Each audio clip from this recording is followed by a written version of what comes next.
හැමෝම මාතෘකාව ලියා ගන්න දෛශික දෙකක අන්තරය ගැනීම.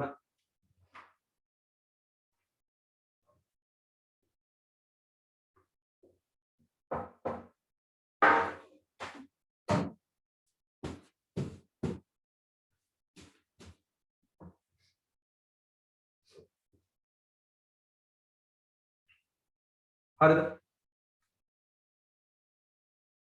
ආගන්න කොහොම අදරහ. හරිද? දෛශික දෙක අන්තරය ගන්න විශේෂ ක්‍රමයක් නැහැ. හරිද? දෛශික දෙක අන්තරය ගන්නවා කියලා ඒකේ දෛශික දෙක අන්තරය ගන්න විශේෂ ක්‍රමයක් නැහැ. අපි කරන්නේ මෙහෙම වැඩක්. හරිද? දෛශික දෙකේ අන්තරයට අපි දාන්නේ d කියලා. හරිද? d කියලා දැම්මොත් ඔය d හොයන්න d කියලා කියන්නේ හිතන්න p දෛශිකය අඩු කිරීම q දෛශිකය තමයි අපිට හොයන්න. හරිද? d කියලා කියන්නේ දෛශික දෙකේ අන්තරය. අපි r කියලා දැම්මම සම්ප්‍රේක්ෂයට. ඒතකොට d කියලා දානවා දෛශික දෙකේ අන්තරයට. ඒතකොට d කියන එක ලැබෙන්නේ p දෛශිකයෙන් q දෛශිකය අඩු කරාට පස්සේ. හරිද? එතකොට මේ දෛශික දෙක අඩු කරන්න අපිට විශේෂ ක්‍රමයක් නැහැ. අපි කරන්නේ මෙහෙම වැඩක්. අපි කරනවා මේක මට මෙහෙම ලියන්න පුළුවන්. p දෛශිකයට එකතු කරනවා මේ q දෛශිකය ඍණ දෛශිකය. ඍණ q දෛශිකය එකතු කරනවා ලියන්න පුළුවන් නේද? ප්‍රශ්න නැහැ මෙතන ඍණ තියෙනවා. ඒතකොට ධනයි ඍණයි සුදු වෙද්දි ඍණ වෙනවනේ. ඒතකොට මට මේක ලියන්න පුළුවන් p දෛශිකයට එකතු කරනවා ඍණ q දෛශිකයට. හරි? ඍණ q දෛශිකය එකතු කරනවා කියලා ලියන්න පුළුවන්. එහෙනම් දැන් තියෙන්නේ මේ තියෙන්නේ ඇත්තට p ඍණ q කියන එක නේද මේ p ඍණ q කියන එක නේද මේ වෙන ක්‍රමයකට ලියලා තියෙන්නේ. එහෙනම් අන්තරය ගැන විශේෂ ක්‍රමයක් නැහැ. අපි අන්තරය ගැන අපි මොකද කරන්නේ? අපි කරන්නේ p ඍණ q හොයන්න තියෙනවා. අපි කරන්නේ මොකද? p දෛශිකයට එකතු කරනවා ඍණ q දෛශිකය. මම උදාහරණයක් විදිහට මම මෙහෙම ලියන්නම්. මෙහෙම අඳින්නම්. මේ ඍණ දෛශිකය. p කියලා දෛශිකයක් මේ පැත්තට තියෙනවා p දෛශිකය. ඊළඟ q දෛශිකය තියෙනවා මේ වගේ θ කෝණයක් ආනතව. θ කෝණයක් ආනතව තියෙනවා q දෛශිකය. හරි? දැන් මට ඕනේ මේකෙන් p ඍණ q හොයන්න ඕනේ. හරිද? p ඍණ q හොයන්න ඕනේ. දැන් මෙතනින් ඔයාලා දන්නවා p ධන q හොයන්න ක්‍රම දන්නවා ඔයාලා. මොකද කරන්නේ? මේක දෛශික ත්‍රිකෝණයකට ගිහිල්ලා දෛශික ත්‍රිකෝණයෙන් p ධන q හොයන්න පුළුවන්. එහෙම නැත්නම් මේක සමාන්තරාසය නිර්මාණය කරලා සමාන්තරාසය මෙතනින් ලැබෙන විතරනේ p ධන q හොයන්න පුළුවන්. දැන් එහෙම නෙවෙයි අපිට ඕනේ මොකද? p ඍණ q හොයන්න ඕනේ. එහෙනම් අපි මොකද කරන්න ඕනේ? p දෛශිකයට එකතු කරන්න ඕනේ ඍණ q දෛශිකය. හරි. අපි බලමු p දෛශිකයට ඍණ q දෛශිකය එකතු කරන්නේ කොහොමද කියලා බලමු. මම මේ පැත්තෙන් ගන්නවා. මේ දින p දෛශිකය. p දෛශිකය හැමම වදිනවා. ඉතින් p දෛශිකය හැමම වදින විදිහ ඔයාලා දන්නවා. මොකද්ද? දෛශික දෙකක් සමාන වෙන්න අඳින්න නම් අපි කරන්නේ මොකද? දෛශික දෙකක් සමාන වෙන්න අඳින්න නම් මේ දෛශිකයට සමාන දිග සමාන වෙන්න අඳින්න ඕනේ. දිගෙන් සමාන වෙන්න ඕනේ. අභිදිශාව එකම වෙන්න ඕනේ. අභිදිශාව එකම වෙන්න ඕනේ. ඊට පස්සේ අභිදිශාව එකම වෙන්න ඕනේ. මෙයාට මේ රේඛාව සමාන්තර වෙන්න ඕනේ. හරි. ඒ අවශ්‍යතාව ටික සේරම මේක සපුරලා තියෙනවා. මේ අදලේ p දෛශිකය. හරි. ඔය තියෙන්නේ p දෛශිකය. ඊට පස්සේ p දෛශිකයට එකතු කරන්න ඕන මොකද? ඍණ q දෛශිකයනේ. එහෙනම් ඍණ q දෛශිකය ගන්නවා. දැන් මේ තියෙන q දෛශිකය ඕකේ ඍණ දෛශිකය ගන්නේ කොහොමද? ඔයාලා දැන් දන්නවා ඍණ දෛශිකය ගන්නේ කොහොමද කියලා. ඍණ දෛශිකය කියන එක මතක් කරගන්න ගියස තිබන්නවා. ඍණ දෛශිකය කියන එක මතක් කරගන්න ඍණ දෛශිකයේදී අපි කිව්වා මොකද? ඍණ දෛශිකය කියලා කියන්නේ මොකද? මෙයාගේ ඍණ දෛශිකය කියලා කියන්නේ මොකද? මේ දෛශිකයට විශාලත්වය සමාන වෙන්න ඕනේ. විශාලත්වය සමාන වෙන්න ඕනේ. සමාන්තර වෙන්න ඕනේ. හැබැයි අභිදිශාව විතරක් ප්‍රතිවිරුද්ධ වෙන්න ඕනේ. හරි අභිදිශාව විතරක් ප්‍රතිවිරුද්ධ වෙන්න. එහෙනම් මොකද වෙන්නේ? මේකේ ඍණ දෛශිකය අදිට ඔයාලා මොකද කරන්නේ? මේකට දිගින් සමාන වෙන්න අදින්නත් ඕනේ. හරිද? මේකට දිගින් සමාන වෙන්න අදින්නත් ඕනේ. සමාන්තර වෙන්න අදින්නත් ඕනේ. හැබැයි දිශාව විතරක් ප්‍රතිවිරුද්ධ කරලා අදින්න. දිශාව විතරක් ප්‍රතිවිරුද්ධ කරලා අදින්න මෙන්න මෙහෙමයි. හරි මෙතෙන් පටන් ගන්න මේ ඇඳලා තියෙන ඍණ q දෛශිකය. ඔය තියෙන ඍණ q දෛශිකය. හරි දැන් හරි p දෛශිකය එහෙමම ගත්තා q ගේ ඍණ q දෛශිකය ගත්තා. ඒ කියන්නේ දිශාව විතරක් මාරු කරලා ඍණ q දෛශිකය ගත්තා. දැන් ඔයාලා දන්නවා මේ දෛශික දෙකේ සම්ප්‍රයුක්තය එහෙම නැත්නම් දෛශික දෙක එකතු කරන්න ඔයාලා දන්නවා. මේ දෛශික දෙක එකතු කරන්න ඔයාලා මොකද කරන්න ඕනේ? මේ රේඛාවට දිගින් සමානව සමාන්තරව මෙතනින් අඳින්න ඕනේ. සමාන්තරාසය අර පාදය අඳින්නේ. මෙහෙම අඳිනවා. හරි මෙයාට සමාන්තර වෙන්න ඕනේ දිගින් සමාන වෙන්න ඕනේ මේ විදිහට අඳින්න. හරිද? මෙතන යන්දා ඊට පස්සේ මේකට දිගින් සමාන වෙනවා සමාන්තරව මෙතනින් අඳිනවා නිපාත. මෙන්න මෙහෙම අඳිනවා. සමාන්තරාසය නිර්මාණය කරනවා. සමාන්තරාසය නිර්මාණය කරලා ඔය සමාන්තරාසයේ මෙන්න මේ විකර්ණයෙන් පේනවා මොකද? මේ දෛශික දෙක එකතුව පේනවා. මේ විකර්ණයෙන් පේනවා මේ දෛශික දෙක එකතුව. එහෙනම් මේ පේන මොකද? මේ දෛශිකයෙන් පේන මොකද? p එකතු කිරීම ඍණ q දෛශිකය නේද මේකේ? හරි p දෛශිකයට එකතු කරලා තියෙනවා ඍණ q දෛශිකය. මේ දෛශිකයෙන් පේන්නේ මෙයාගේ එකතුව. ඒ කියන්නේ p ට එකතු කරලා තියෙනවා ඍණ q දෛශිකය. p එකතු කිරීම ඍණ q කියලා කරනවා p ඍණ q කියන්නේ p ඍණ q කියන්නේ ඒ කියන්නේ d දෛශිකය මේ පේන අතර d දෛශිකය පැහැදිලිද මම හිතනවා මේ කියපු කතාව තේරුණා කියලා හිතනවා හරිද දෛශික දෙකක අඩු කිරීම ගන්න දෛශික දෙකක අන්තරය ගන්න විශේෂ ක්‍රමයක් නැහැ දෛශික දෙකක අන්තරය ගන්න විශේෂ ක්‍රමයක් නැහැ දෛශික දෙකක අන්තරය ගන්න අපි කරන්න ඕනේ කොහොමද දෛශික දෙකක අන්තරය ගන්න p ඍණ q ගන්න ඕනේ අපි කරන්න ඕනේ මොකද p දෛශිකයට එකතු කරනවා ඍණ q දෛශිකයට හරි q දෛශිකයේ ඍණ දෛශිකය එකතු කරනවා p ට එකතු කරනවා ඍණ q දෛශිකය මේ දින pq කියන දෛශික දෙක pq කියන දෛශික දෙක p දෛශිකයේ එහෙමම මෙතනින් තියෙන්න ඕනේ ඒ කියන්නේ දිශාව අභිදිශාව එකම වෙන්න ඕනේ මෙයාට මෙයා සමාන්තර වෙන්න ඕනේ ඒ වගේම අභිදිශාව එකම වෙන්න ඕනේ මෙයාට මෙයා සමාන්තර වෙන්න ඕනේ විශාලත්වය එකම වෙන්න ඕනේ මේ p දෛශිකය හැම වෙලාවෙම q දෛශිකයේ අතර හරියන්නේ නැහැ අඳින්න ඕනේ මොකද අඳින්න ඕනේ මොකද ඍණ q දෛශිකය හරි ඍණ q දෛශිකය නිරූපණය කරන්න ඕනේ ඍණ q දෛශිකය නිරූපණය කරන්නේ කොහොමද q දෛශිකයේ ඍණ q දෛශිකය ගන්න අපි කරන්න ඕනේ මොකද මෙයාට සමාන්තර වෙන්න ඕනි මෙයාට සමාන්තර වෙන්න ඕනි සමාන වෙන්න ඕනි ආයෙ මොකද වෙන්නේ අභිදිශාව එකම වෙන්න ඕනි හරි මෙයාට අභිදිශාව එකම නෙවෙයි අභිදිශාව විරුද්ධ වෙන්න ඕනි එයි ඍණ q දෛශිකය සමාන්තර වෙන්න ඕනි මේකට මේක සමාන්තරයි විශාලත්වය සමාන වෙන්න ඕනි විශාලත්වය සමානව අඳින්න ඕනි ඊළඟට අභිදිශාව විතර ප්‍රතිවිරුද්ධ වෙන්න ඕනි ඒ කියන්නේ මේකේ මෙහෙට අභිදිශාව තියෙන එක මේක අභිදිශාව ඊට විරුද්ධව තියෙන්න ඕනි හරි p දෛශිකයෙන්ද ඍණ q දෛශිකයෙන්ද දැන් ඔය දෙක එකතු කරගන්න විදිහ ඔයාලා දන්නවා. ඔය දෙක එකතු කරනවා මොකද කරන්නේ? සමාන්තර රාශි නිර්මාණය. මේ පාදෙට සමාන්තරව සමානව මෙතනින් යන්න. මේ පාදෙට සමාන්තරව සමානව මෙතනින් යන්න පාද. සමාන්තර රාශි නිර්මාණය කරනවා. සමාන්තර රාශි නිර්මාණය කරාට පස්සේ දෛශික දෙක අතරමැදින් යන මෙන්න මේ විකර්ණයේ පේනවා මෙයාගේ එකතුව පේනවා. ඒ කියන්නේ p දෛශිකයේ ඍණ q දෛශිකයේ එකතුව පේනවා.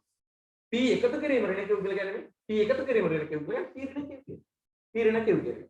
p ඍණ q කියලා කියන්නේ අතන මේ දෛශික දෙකේ අන්තරය කියන්නේ. හරි. එහෙනම් අපි දෛශික දෙකේ අන්තරය අරගන්න විදිය කතා කරා. හරිද? ඔන්න ඔය විදිහට තමයි දෛශික දෙක අන්තරය ගන්න. මම හිතනවා මේ කියපු කතාව හොඳට පැහැදිලි කියලා මම හිතනවා. හරිද? හරි.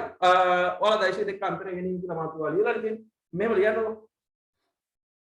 මෙහෙම ලියන්න. දෛශික දෙකක් අඩු කිරීමේදී සිදු කරන්නේ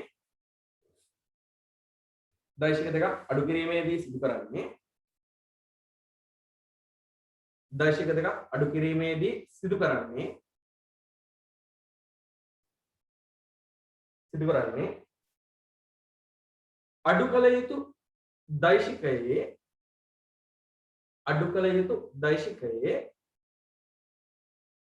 අඩු කළ යුතු දෛශිකයේ ඍණ දෛශිකය දෛශික දෙකක් අඩු කිරීමේදී සිදු කරන්නේ අඩු කළ යුතු දෛශිකයේ ඍණ දෛශිකය මුල් දෛශිකයට එකතු කිරීමයි. මුල් දෛශිකයට එකතු කිරීමයි.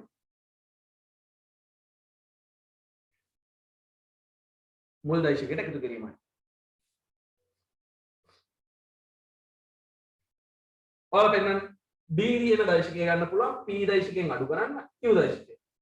ඉතින් ඕකම ලියන්න පුළුවන් අපිට P දෛශිකයට එකතු කරන්න ඍණ Q දෛශිකය. මේක ලියලා පෙන්නන්න.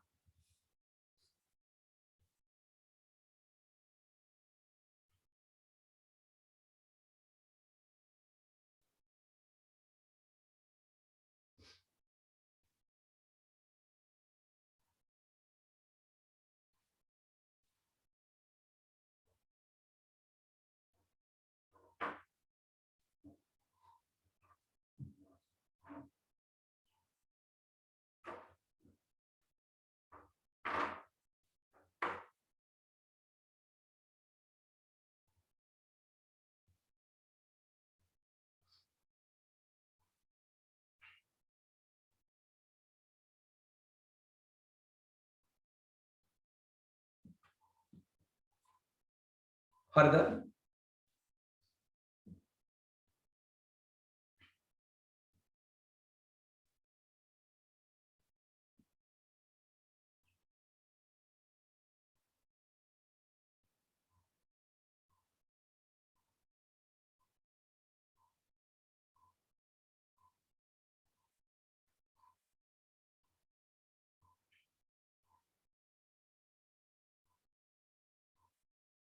හරි. දැන් ඔයාලා මේ දෙක දාගන්න ඕනි. හරිද? මේ දෙක ඉතින් දන්න ඕනේ දැන් කියලා දුන්නානේ මම අඳින විදිය. P දෛශිකයෙන්ද Q දෛශිකයෙන්ද හරිද? අතර අඳිනව නෙවෙයි ඔක කියන්නේ නිරූපණය කරනවා. හරිද? P දෛශිකේ නිරූපණය කරා විශාලත්වයේ සාදිශාදී Q දෛශිකේ නිරූපණය කරා. ඊට පස්සේ ඒකේ P දෛශිකයට ඍණ Q දෛශිකය එකතු කරනවනේ P දෛශිකය මෙතනින් ගන්න ඕනේ Q ගේ ඍණ Q දෛශිකය ගන්නවා. ඍණ Q දෛශිකය කියන්නේ මේකට එකම වෙනස අභිදිශාව විතර මාරු වෙන දෛශිකයක් අඳින්න. හරිදලා ඉවරලා ඒ දෙක එකතුව ගන්න සමාන්තර ආසය නිර්මාණය කරලා මෙන්න මේ විකරණය එකතුව ගන්න. එකතුව කියලා කියන්නේ මෙන්න මේක. හරි. මෙන්න මේක එකතුව කියලා කියන්නේ P එකතු කිරීම ඍණ Q කියන්නේ. P එකතු කිරීම ඍණ Q කියන්නේ. P එකතු කිරීම ඍණ Q කියන්නේ P ඍණ Q කියන්නේ. ඒ කියන්නේ P ඍණ Q කියන්නේ D කියන්නේ. එහෙනම් මෙන්න මේ විකරණයෙන් ලැබෙනවා මොකද්ද? මේ විකරණයෙන් ලැබෙනවා මේ විකරණයෙන් ලැබෙනවා මොකද්ද? දෛශික දෙකේ අන්තරය ලැබෙනවා.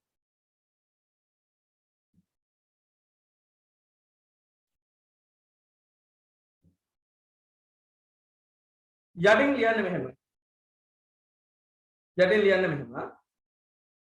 දෛශික දෙකෙහි අන්තරය පහත ආකාරයටද දෛශික දෙකෙහි අන්තරය පහත ආකාරයටද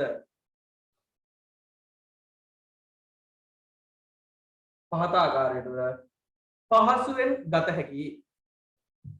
දෛශික දෙකෙහි අන්තරය පහත ආකාරයටද පහසුවෙන් ගත හැකි.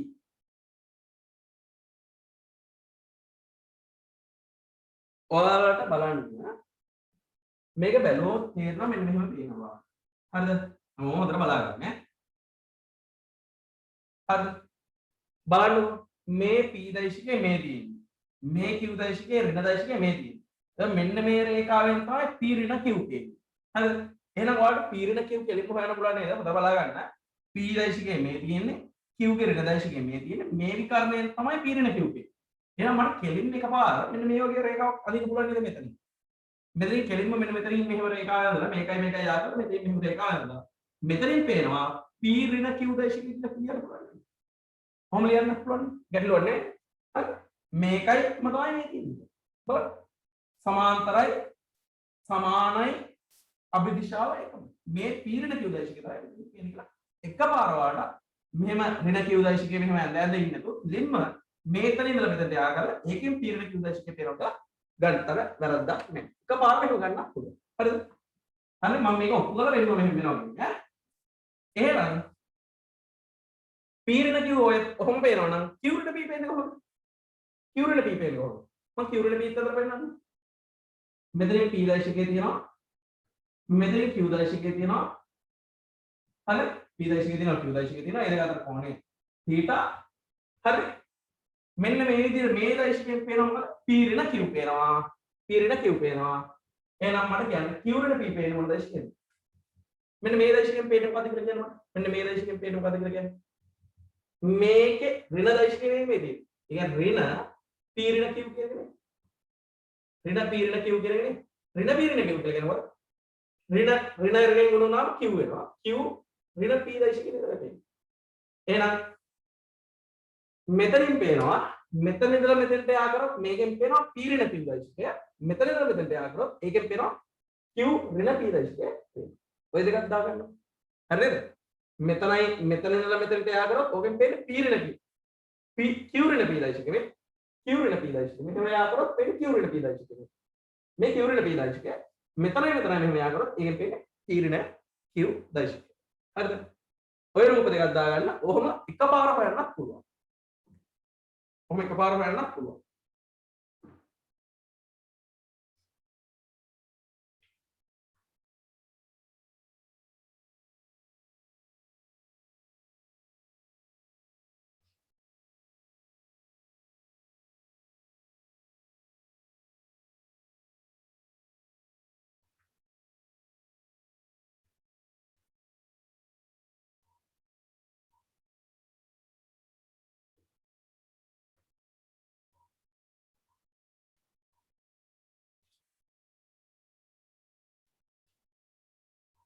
හරිද?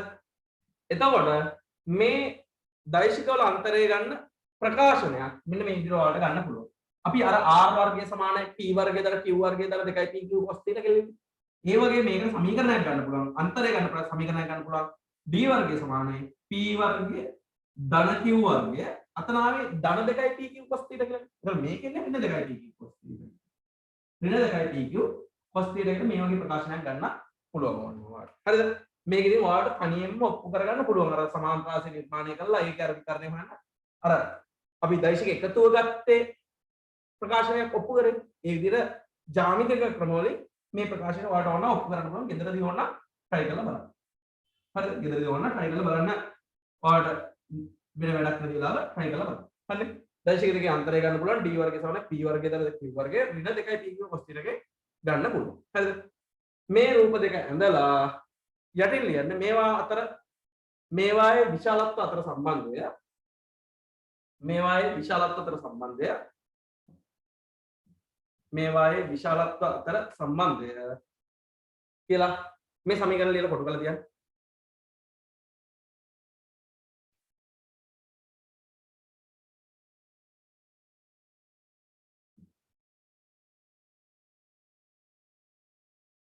මේ සමීකරණ ලියලා කොටු කරලා තියන්න. පොඩි ගානක් ලියන්න හැමෝම ඊට පස්සේ පොඩි ගානක් ලියන්න හැමෝම ඊට පස්සේ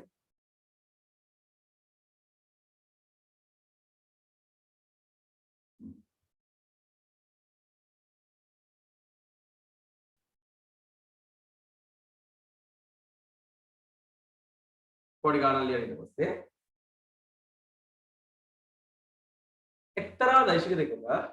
එක්තරා දෛශික දෙකක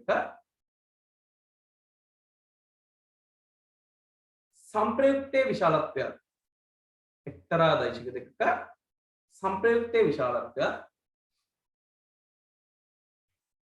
अंतरे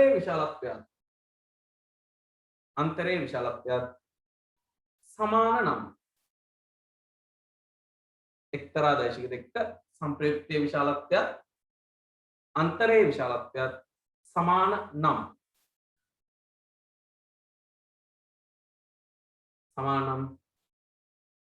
එම දෛශික දෙක අතර කෝණය සොයන්න.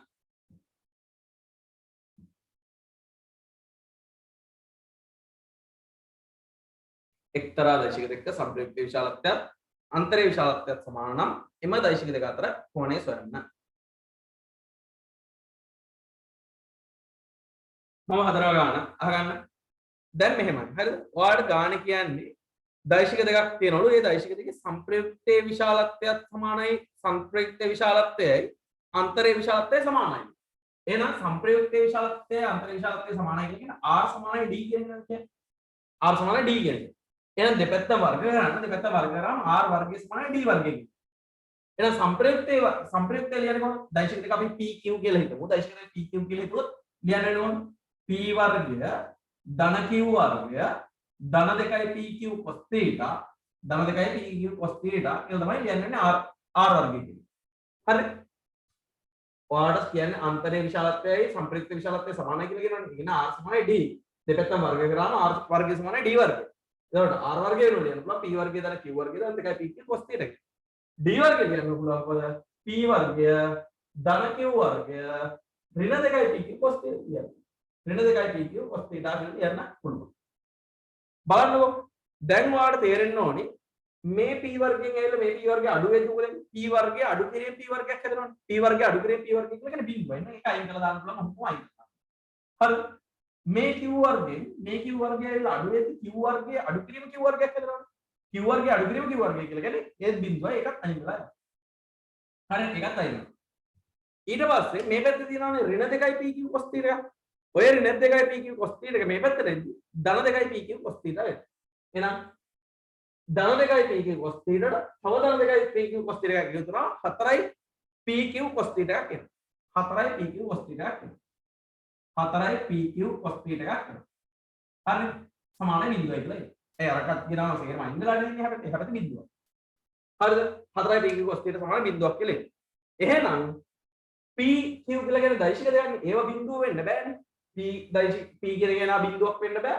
q q කෙනා බිඳුවක් වෙන බෑ 4 කොහොමද බිඳුවක් වෙන්නේ එහෙනම් cos θ සමානයි කියන්නේ බිඳුව cos θ සමානයි බිඳුව එම නිසා cos θ සමාන බිඳුවයි එහෙනම් θ සමානයි cos කීයද බිඳුව වෙන්නේ cos අංශ 90 තමයි බිඳුව එහෙනම් θ සමාන අංශ 90 හරිද හොඳට අහගන්න උතරින් ගාන හදලා ඉවරයි උත්තරය අරන් ඉවරයි දෛශික දෙක අතර කෝණය නෑම කෝණය අංශ 90ක් කියලා මම ඔක පොඩ්ඩක් පැහැදිලි කරනවා ඔක ඇත්තටම තියෙන්නේ කොහොමද p දෛශිකයේ q දෛශිකයේ තියෙන්නේ කොහොමද p දෛශිකයේ මෙහෙම තියෙන්නේ p දෛශිකයේ මෙහෙම තියෙන්නේ q දෛශිකයේ මෙහෙම හරි p දෛශිකයේ මෙහෙම තියෙන්නේ q දෛශිකයේ මෙහෙම හරිද p දෛශිකයේ මෙහෙම තියෙනකොට q දෛශිකයේ මෙහෙම දෙන්න ලම්බයි q දෛශිකයේ මෙහෙම තියෙනවා p දෛශිකයේ මෙහෙම ඔන්න ඔය විදිහට එතකොට ලම්බයි අංශ 90 වෙන දෙක අතර කොහොමද අපි ඒක හොයාගත්තනේ ඊට සමාන අංශ 90ක් කියලා එහෙනම් ඕකේ සමාන්තර රාශිය නිර්මාණය කරොත් කොහොමද සමාන්තර රාශිය නිර්මාණය කරොත් එන්න මේ වගේ සමාන්තර රාශිය නිර්මාණය කරොත් මේ වගේ තමයි සමාන්තර රාශිය එතකොට දෛශික දෙක එකතුව ලැබෙන්නේ මොකෙන්ද r ලැබෙන්නේ මොකෙන්ද දෛශික දෙක එකතුව ලැබෙන්නේ මෙන්න මේ විදිහට දෛශික දෙක එකතුව ලැබෙන්නේ මේ විදිහට r දෛශික දෙක අන්තර ලැබෙන්නේ මොන විකාරයෙන්ද d ලැබෙන්නේ මේ විකරණයනේ d ලැබෙන්නේ දෛශික දෙකේ අන්තරය ලැබෙන්නේ d ලැබෙන්නේ මේ විකරණය. පේනවද විකරණ දෙක දිගින් සමානයි කියලා? විකරණ දෙක දිගින් සමානයිනේ. θ අංශක 90ක් වෙනකොට මේ විකරණය දිගින් සමානයි. හරි? ඒකට දෛශික දෙකේ එකතුවයි අන්තරය දෙක සමාන වෙන්නේ මෙන්න මේ වගේ. හරිද? ඔයාලා අංශක 90යි කියලා පෙන්නගලා මෙහෙම වෙලාවට තමයි මම මෙන්න කියලා රුප් එකකින් දාලා පෙන්නන්නේ.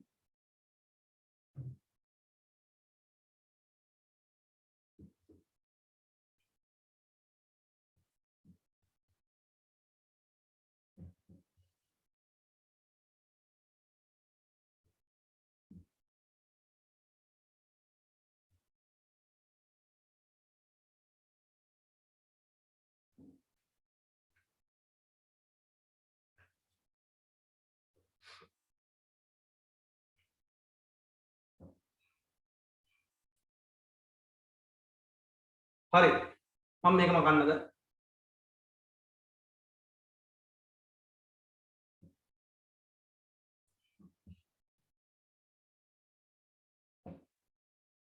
මාතෘකාව ලියන්න දෛශිකයක විවිධ දිශා ඔස්සේ බලපෑම දෛශිකයක විවිධ දිශා ඔස්සේ බලපෑම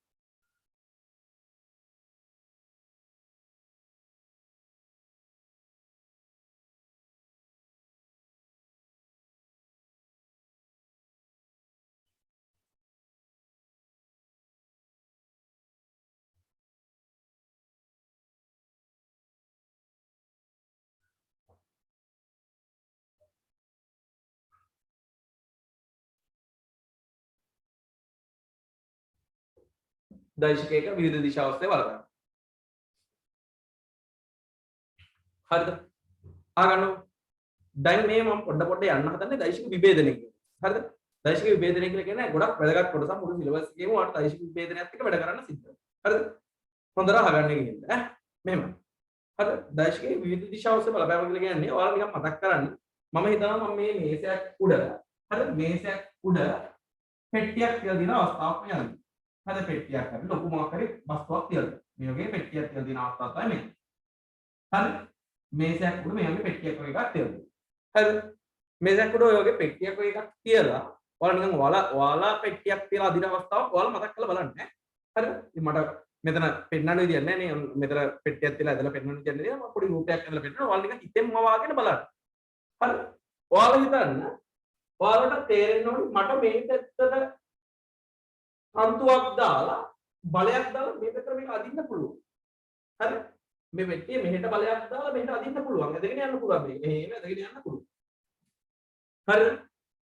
ඒක ගැටලුවක් නෑ නේ. බලය දාන්නේ මේ පැත්තට බලයක් දාන්නෙත් මේ පැත්තට. ඒ බලය දාලා මේක දිගට ඇදගෙන යන්න පුළුවන්. කිසි ගැටලුවක් නෑ. හරිද? ඊට පස්සේ ඕකේ ඒ වගේම මම ඔය බලය දාලා මෙන්න මේ වගේ දිශාවක්. හරිද? මේ වගේ දිශාවට ඔය බලය දානවා. ඒ කියන්නේ මෙතන ඉඳලා θීටා කෝණයක් ආනතොත් මෙන්න මේ වගේ ආනත දිශාවකින් බලය දානවා. හරි? බලය දානවා ඔය වගේ ආනත දිශාවකින්. ඔය වගේ ආනත දිශාවකින් බලය දාලා ඒත් ඔය පෙට්ටිය මේ පැත්තට ඇදගෙන යන්න පුළුවන් නේද? ඒත් මේ පෙට්ටිය මේ පැත්තට ඇදගෙන යන්න පුළුවන්.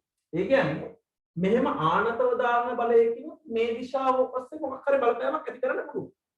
හරි? මේ පැත්තට මෙහෙම ආනතව දාන බලය කිනොත් මෙන්න මේ දිශාව ඔස්සේ මොකක් හරි බලපෑමක් ඇති කරන්න පුළුවන්. ඒක ඉතින් අරතරම්ම වෙන එකක් නෑ. අර මේ පැත්තට බලය දාලා අදිනකොට ඇදිලා එන තරම් පහසුවෙන් ඇදිලා එකක් නෑ. ඒ කියන්නේ ඒ තරම් බලපෑමක් ඇති කරන්න බැරි වෙයි. හැබැයි මෙහෙම බලයක් දාලා මෙහෙම ඇදගෙන යන්න පුළුවන්. හරි. මෙහෙම බලයක් දාලා ආනතව බලයක් දාලා ඔක මේ පැත්තට ඇදගෙන යන්න පුළුවන්. ඒ කියන්නේ මේ බලය මේ දිශාව ඔස්සේ මෙන්න මේ තීටා කෝණයක් ආනත මෙන්න මේ දිශාව ඔස්සේ මෙන්න මේ දිශාව ඔස්සේ මොකක් හරි බලපෑමක් ඇති කරන්න පුළුවන්. හරි. ඒකත් ඔයාලට දෙන්න. එහෙනම් මට කියන්නේ මෙන්න මේක මෙහෙම බලපෑමක් ඇති කරන්න පුළුවන්ද කියලා. මේ වස්තුව මත මම බලය දාලා මෙන්න මේ වගේ දිශාවක් ඔස්සේ දානවා. හරි. මෙන්න මේ වගේ බලය දාලා මෙන්න මේ වගේ දිශාවක් ඔස්සේ දානවා. බලපෑමක් මේ වගේ බලයක් දාලා මෙහෙට ඇදගෙන යන්න පුළුවන්ද? බැරිද? හරි. බලය දාන්නේ මේ වගේ දිශාවට. මේ වගේ දිශාවට බලය දාලා මෙහෙට ඇදගෙන යන්න පුළුවන්ද? බැරිද? බෑනේ. ඒක තේරෙනවනේ. බෑ. එහෙම ඇදගෙන යන්න බෑ. හේතුව බලන්න මේ බලය තියෙන දිශාවට ලම්බයි මේ දිශාව. එහෙනම් ලම්බ දිශාවක් ඔස්සේ කිසිම බලපෑමක් ඇති කරන්න බෑ. මේ දෛශිකයට ලම්බ දිශාවක් ඔස්සේ කිසිම බලපෑමක් ඇති කරන්න බෑ. බලන්න මේ දෛශිකයේ තියෙන මේ පැත්තට තමයි බලපෑමක් ඇති කරන්න ඕනි අපිට. හැබැයි මේ පැත්තට දාන මේ බලය මේ දිශාව ඔස්සේ කිසිම බලපෑමක් ඇති කරන්න බෑ. ලම්බ දිශාවක් ඔස්සේ මේකෙන් ලම්බ දිශාවක් ඔස්සේ කිසිම බලපෑමක් ඇති කරන්න බෑ. ආනත දිශාවක් ඔස්සේ මෙහෙම තිබ්බනම් බලය මේ බලය මෙහෙම තිබ්බනම් ඒකින් මේ පැත්තට මොකක් හරි බලපෑමක් ඇති කරන්න පුළුවන්. මොකක් හරි බලපෑමක් ඇති කරන්න පුළුවන්. ඒ කියන්නේ මේ පැත්තට බලය දාලා මෙහෙට ඇදගෙන යන්න පුළුවන්. ඒ වගේම තමයි උපරිම බලපෑම ඇති කරන්න පුළුවන් කොහොමද? උපරිම බලපෑම ඇති කරන්න පුළුවන් කොහොමද? මේ බලය ගෙනහිල්ලා හරියටම මේ පැත්තට දාමු. හරියට මෙහෙට දාමු. හරියට මෙන්න මේ දිශාව ඔස්සේ දාමු. අන්න එතකොට තමයි උපරිම බලපෑම ඇති කරන්න පුළුවන්. එහෙනම් ඔයාලට තේරෙන්න ඕනේ මොකද්ද? මොකක් හරි දෛශිකයකින් උපරිම බලපෑම ඇති කරන්න නම් මොකද කරන්න ඕනේ? උපරිම බලපෑම ඇති කරන්න නම් ඒ බලපෑම ඇති කරන්න ඕනි දිශාවටම බලය දාන්න. බලය නෙවෙයි. ඒ දෛශිකය යොදන්න. එහෙනම් දෛශිකයේ ක්‍රියාත්මක වෙන දිශාවට තමයි උපරිම බලපෑම තියෙන්නේ. ඉතින් මේ දෛශිකයෙන් උපරිම බලපෑම තියෙන්නේ ඉහළ. ඒකට ආනත දිශාවක් ඔස්සේ යම් කිසි බලපෑමක් ඇති කරන්න පුළුවන්. හැබැයි ඒකට ලම්බ දිශාවක් ඔස්සේ නම් කිසිම බලපෑමක් ඇති කරන්න බෑ. පැහැදිලිද? මේ බලයෙන් උපරිම බලපෑම තියෙන්නේ ඉහළට. උපරිම බලපෑම ඇති වෙන්නේ ඉහළට. ඔකට ආනත දිශාවක් ඔස්සේ මොකක් හරි බලපෑමක් ඇති කරන්න පුළුවන්. හැබැයි ඒකට ලම්බ දිශාවක් ඔස්සේ මේ වගේ ලම්බ දිශාවක් ඔස්සේ ලම්බ දිශාවක් ඔස්සේ කිසිම බලපෑමක් ඇති කරන්න බෑ. හරි. අන්න ඒක නිසා ඔය දෛශිකයකින් ආනත දිශාවකට ඇති වෙන බලපෑම හොයන තමයි මේ දෛශිකයේ විවිධ දිශා ඔස්සේ බලපෑම කොටසෙන් අපි කතා කරන්නේ. හරිද? මේ දෛශිකයෙන් ඒකට ආනත දිශාවක් ඔස්සේ මොන වගේ බලපෑමද තියෙන්නේ කියන එක තමයි මේ හොයන්නේ යන්නේ. හරිද? මම හිතනවා මේකේ කතාව තේරෙනවා. දෛශිකයේ උපරිම බලපෑම තියෙන එක යොදන දිශාව තමයි. දෛශිකයේ ඒ යොදන දිශාව ලම්බ දිශාවක් ඔස්සේ කිසිම බලපෑමක් ඇති කරන්න බෑ. හැබැයි ආනත දිශාවක් ඔස්සේ නම් මොකක් හරි බලපෑමක් ඇති කරන්න පුළුවන්. හරිද? අන්නේ ආනත දිශාවක් ඔස්සේ ඇති කරන බලපෑම ගැන තමයි අපි මේකේ ගොඩක්ම කතා කරන්නේ. ඔයාලා ලියන්න මෙහෙම තරු ලකුණු තුනක් දාලා ලියන්න. පළවෙනි තරු ලකුණ ලියන්න මෙහෙම. පළවෙනි තරු ලකුණ ලියන්න. දෛශිකයකට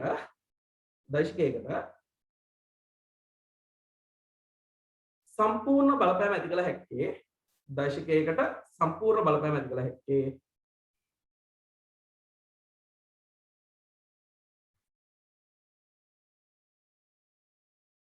සම්පූර්ණ බලපෑම ඇති කළ හැක්කේ බරගදරවන්න ලියන උපරිම බලපෑම.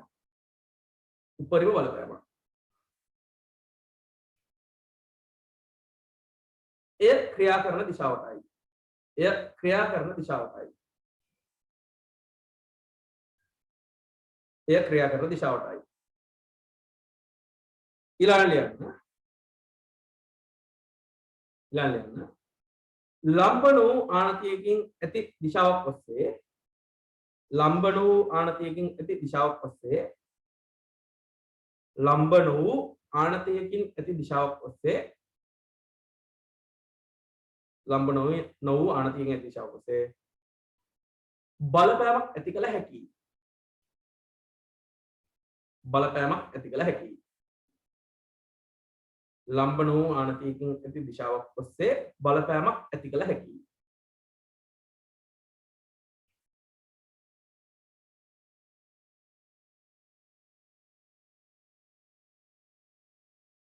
ඊළඟ ලියන්න.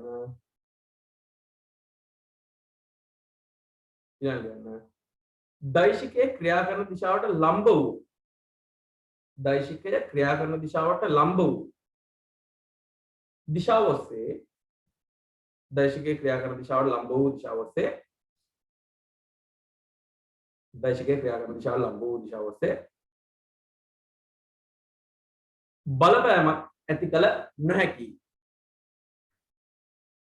බලපෑමක් ඇති කළ නොහැකි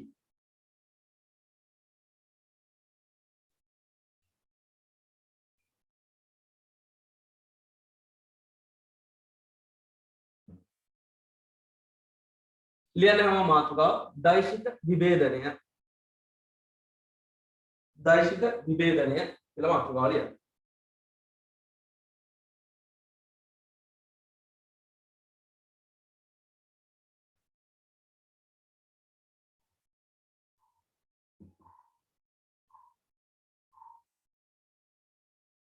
දෛශික විභේදනය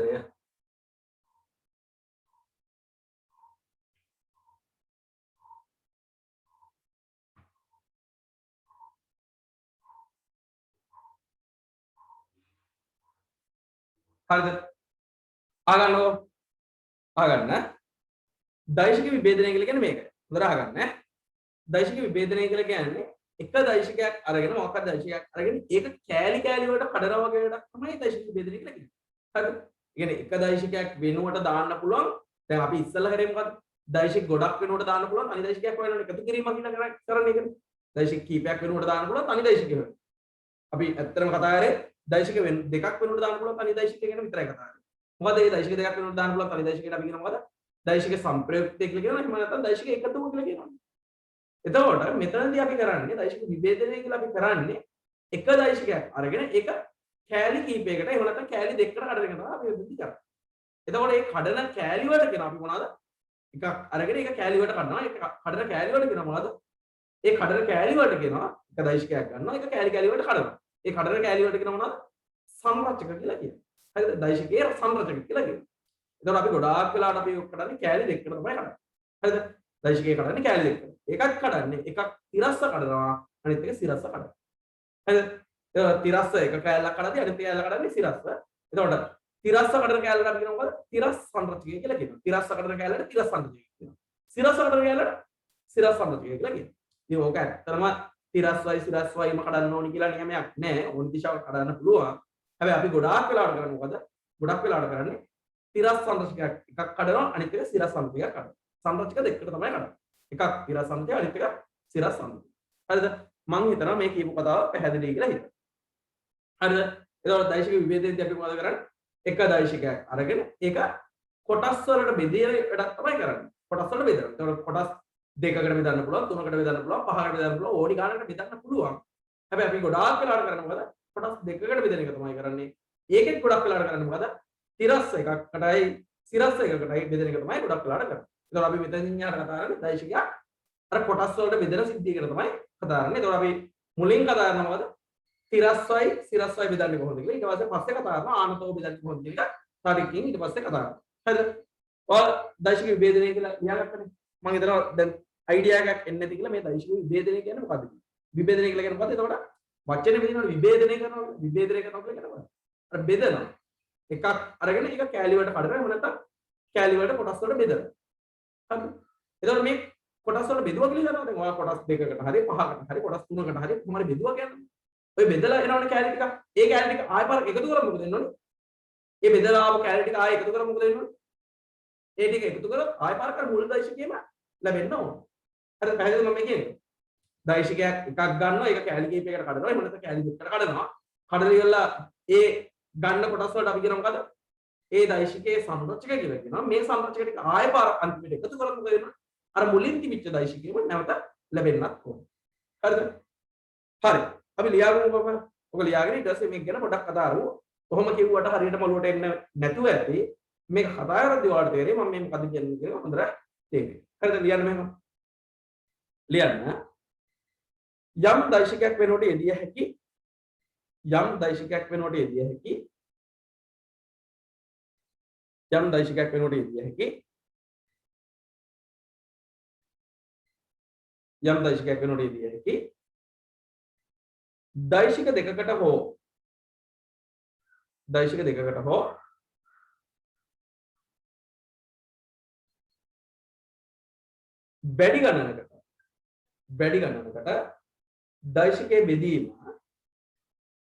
වැඩි ගණනකට දෛශිකයේ බෙදීම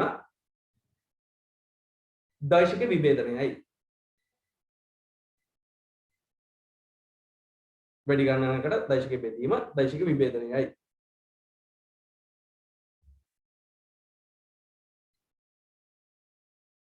දෛශික විභේදනයයි.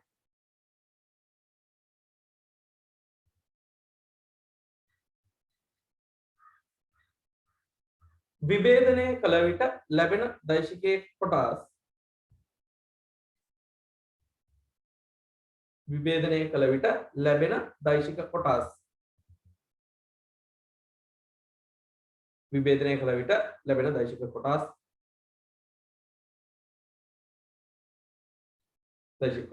විභේදන සංරචක නම් වේ.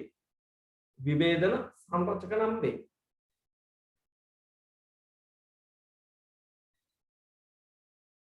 විභේදන සංරචක නම් වේ.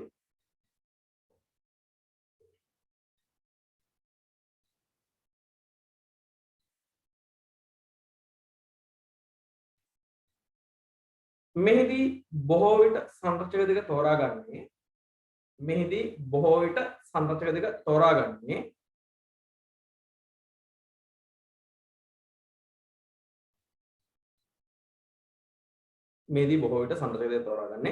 එකක් තිරස් හා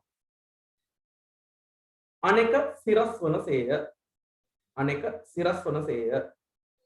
එකක් තිරස් හා අනෙක සිරස් වනසේය.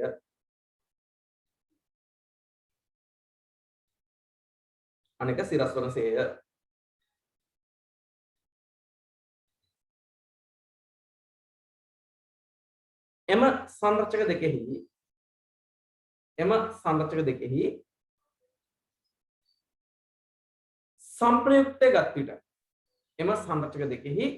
සංප්‍රයුක්තය ගත් විට එම දෛශික දෙකෙහි සංප්‍රයුක්තය ගත් විට නැවත මුල් දෛශිකයම ලැබේ. එම දෛශික දෙකෙහි සංප්‍රයුක්තය ගත් විට නැවත මුල් දෛශිකයම ලැබේ.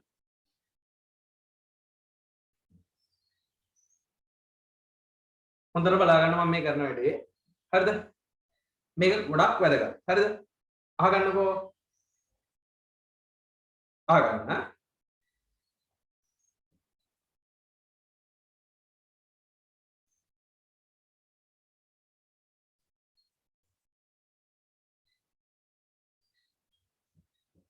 හරි බලාගන්න මම හිතනවා හැමෝම දැන් බලාගෙන ඉන්න කියලා හිතනවා.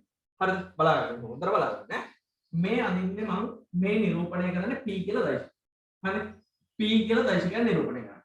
මට ওই දෛශිකය ඕනි කෑලි දෙකකට කඩන්න ඕනි. එකක් මේ දෛශිකයේ සිරස්ස කඩන්න ඕනි. අනිත් එක මේ දෛශිකයේ කඩන්න ඕනි සිරස්ස. මේ එක දෛශිකයේ කෑලි දෙකකට කඩන්න ඕනි. හරිද? එක දෛශිකයේ කෑලි දෙකකට කඩන්න අපි කරන්න ඕනි එකක් කඩනවා මොකද සිරස්ස අනිත් එක කඩනවා කොහොමද සිරස්ස කඩනවා. ඔයාලට තේරෙන්න ඕනි මේ කෑලි දෙකට කැඩුවට පස්සේ ඒ කෑලි දෙක එකතු කරාට පස්සේ නැවත මේ දෛශිකෙම හැදෙන්නත් බෑ නේ. එහෙනම් මේක කෑල්ලකට කඩනවා සිරස්සයි සිරස්සයි කෑලි දෙකට කඩනවා ඒ දෙක එකතු කරාම ආයෙ බලන්න මේ දෛශිකය ලැබෙනවා. එහෙනම් ඒ කෑලි දෙකේ සංප්‍රයුක්තය වෙනවා මේ දෛශිකය. එහෙනම් මේ කඩන්න වෙන්නේ කොහොමද කෑලි දෙකට? ඔයාලට තේරෙන්න ඕනි.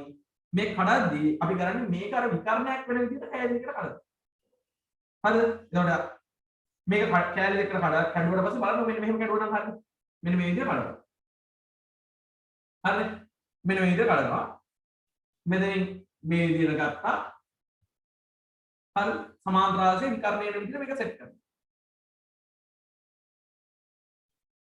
හරි බලන්න උන්නවම කැඩුණා නම් මේ කැලි එකට කොටස් දෙකකට කඩ දෙක. පේනවද? දැන් බලන්න මේ කෝණේ තියෙනවා. හරි ඔය කෝණේ තියෙනවා. දැන් බලන්න මෙතන මෙයාගේ එක කෑල්ලක් මේක නම් අනිත් කෑල්ල මේක නම් ඒ දෙක එකතු කරාට පස්සේ p දෛශිකය ලැබෙනවා කියලා ගන්න පුළුවන් නේද? මම ඔක පොඩ්ඩක් කෑලි දෙකට කැඩුවා කියලා හිතලා අල්ලලා පෙන්නන්නම්කෝ. හරිද? කැලේ දෙකට කැඩුවා කියලා හිතලා අඳලා පෙන්නනවා. ඒතකොට ඒ කියන්නේ අර සමාන්තර රාශිය නිර්මාණය කරලා පෙන්නනවා. හරි. එක දෛශිකයක් මෙන්න මේ විදිහට එන්නේ. හරි. මෙන්න මෙතන මේ තියෙන එක මේ විදිහට. මම ඒක දානවා py කියලා. y සංරචකයනේ. py කියලා. හරි. ඊට පස්සේ මේක මෙන්න මේ සංරචකය මේ පැත්තට කැලේ කැලලා දානවා. ඒක px කියලා දානවා. ඒ කියන්නේ මේ වගේ. හරි. මේක තමයි මේ මෙතනින් අදින්නේ. ඒක දානවා px. හරි. පැහැදිලිද? මේ දෛශිකය කැලි දෙකකට කඩන්න හදන්නේ. කැලි දෙක තමයි එකක් සිරස්ව අනිත් එක තිරස්ව. කැලි දෙකකට කඩන්න යන්නේ. කැලි දෙකකට කඩද්දි හොඳට අහගන්න. ඒ කැලි දෙක එකතු කරාට පස්සේ මේතන තියෙන මේ කැලලයි මේ කැලලයි දෙක එකතු කරාට පස්සේ ආයෙ පාර මේ දෛශිකය හැදෙන්නේ බෑ. එහෙනම් මේ දෛශිකය එකක් වෙන්න ඕනේ මේ දෛශිකය එකක් වෙන්න ඕනේ. ඒ දෙකේ විකර්ණය p වෙන්න ඕනේ. හරි. එහෙනම් මම මේක කඩලා ගත්තා මේ පැත්තට py කියලා. මේක කඩලා ගත්තා මේ පැත්තට ඒක ගත්තා px කියලා. ඕකේ සමාන්තර රාශිය නිර්මාණය කළා මම ඕන්න ඔයාලට පෙන්නන්න. මේකේ සමාන්තර රාශිය මම මේව නිර්මාණය කරනවා. හරි. මේ විදිහට සමාන්තර රාශිය නිර්මාණය කරනවා. හරි. ඔය විදිහට සමාන්තර රාශිය නිර්මාණය කරනවා. ඔය විදිහට සමාන්තර රාශිය නිර්මාණය කරාම මෙන්න මේකට සම්ප්‍රයුක්තය වෙන්නේ. සම්ප්‍රයුක්තය වෙන්නේ මෙන්න මේ දෛශිකේ. එහෙනම් ඒ දෛශිකය කියලා කියන්නේ ආය පාර p දෛශිකේම නේද? මේ වෙන්නේ. මේ p දෛශිකේ වෙන්නේ. p දෛශිකේ වෙන්නේ. මේ කෝණේ θ. හරි. එහෙනම් මම ලියන cos θ ලියනවා. බලන්න. cos θ ලියනවා. බලන්න. cos θ ලියනවා. cos θ ලියද්දි කොහොමද වෙන්නේ? බද්ධ පාදේ මේක px. px. හරිනේ මොකද? බද්ධ පාදේ px. හරිනේ කියන්නේ මොකද? මෙන්න මේ ත්‍රිකෝණය ගන්නේ. මේ ත්‍රිකෝණය ගත්තී මෙතන අංශ 90ක් නේ. මේක px. හරිනේ කියන්නේ p. හරි. එහෙනම් බලන්න කෙලින්ම එනවා මොකද? px කියන කරන්නේ px සමානයි මොකද එන්නේ? p cos θ කියලා එන්නේ. px සමාන p cos θ කියලා එනවා. හරි. px සමාන p cos θ කියලා එනවා. ඒ වගේම sin θ ලියනවා. හරිද? sin θ ලියනවා. බලන්න මෙතන තියෙනවා sin θ. sin θ ලියුවොත් sin θ ලියනවද? සම්මුඛ පාදයේ මෙදිම කරන්නේ. බලන්න මේ පාදයේ py නම් මේ පාදයේ py වෙන්නේ. මේක py වෙනවා. හරි? මේ පාදයේ py නම් මේ පාදයේ py වෙනවා. හරිද? එයි මේකට සමාන්තරයි සමානයි අභිදිශාවත් එකමයි කියලා ගත්තම මේක py නම් මේක py. නැත්නම් විශාලත්ව වලින් විතරක් හිතන්න මේක py නම් මේක විශාලත්ව py වෙන්නේ එපේ. හරිද? එහෙනම් sin කියලාදී සම්මුඛ පාදයේ py සම්මුඛ පාදයේ py කර්ණය කියලා කියන්නේ සම්මුඛ පාදයේ py මේ ඊළඟ සම්මුඛ පාදයේ py කර්ණය කියන්නේ p. p එහෙනම් py කියන මොකද එන්නේ? p sin θ කියලා. p sin θ කියලා. පැහැදිලිද? එහෙනම් බලන්න සංරචක දෙක වලට ගන්න පුළුවන්. මේ px කියන සංරචකය ගන්න පුළුවන් p cos θ ගෙන්. px කියන සංරචකය ගන්න පුළුවන් p cos θ ගෙන්. py කියන මේ සංරචකය ගන්න පුළුවන් මේ සංරචකය ගන්න පුළුවන්. මොකද p sin θ ගෙන් ගන්න පුළුවන් මේ සංරචකය. පැහැදිලිද මේ කරපු එක? ආයෙත් කියලා දෙන්නම් හොඳට අහගන්න. හරි අහකට කෙනෙක්ට තේරුම් නැති කෙනෙක් ඉන්නවා හොඳට අහගන්න. නැවත පාරක් මේ කියලා දෙන්න. මෙහෙමයි. අපි ගාව තියෙනවා p කියලා දෛශිකයක් තියෙනවා. ඔය p කියන දෛශිකය මට ඕනි කෑලි දෙකකට කඩා ගන්න ඕනි. එකක් තිරස් කෑල්ලකට අනිත් එක සිරස් කෑල්ලකට කඩා ගන්න. තිරස් කෑල්ලකටයි සිරස් කෑල්ලකට කඩා ගන්න. තිරස් කෑල්ලකටයි සිරස් කෑල්ලකට කඩාගෙන ඉද්දි හරි මේ p කියන එක නා තිරස්යි සිරස්යි කඩාගෙන ඉද්දි මේ ඔයාලා හිතන්න මෙහෙම කෑල්ලකට කැඩුවා මෙහෙම කෑල්ලකට කැඩුවා කියලා. මේ දිනේ කඩපු කෑලි දෙක ඒ කෑලි දෙක එකතු කරාට පස්සේ ආයෙ p දෛශික ලැබෙන්නත් ඕන. එහෙනම් ඒ දෙන්නගේ සමාන්තර රාශිය නිර්මාණය කරලා py කියන px කියන සමාන්තර රාශිය නිර්මාණය කරලා ආයෙ පාරක් p කියන එකට අදගෙනවා. එහෙනම් ඉතින් ඔයාලා කරන්නේ ඒක විකර්ණය වෙන විදිහට කැලි දෙක කඩනවා. මේක එක මේක එක. බලන්න මේක කැලි දෙකකට කැඩුවා py px කියලා කැලි දෙකකට කැඩුවා. ඒ කැලි දෙකෙන් සමාන්තර රාශිය නිර්මාණය කරාම ආයෙ පාරක් අර p දෛශිකෙම ලැබෙනවා. මේ ආයෙ පාරක් p දෛශිකෙම ලැබිලා තියෙනවා. මේ තියෙන එක. ඔයාලා අඳිද්දි මේවා සමාන වෙන්න අඳින්න. හරිද?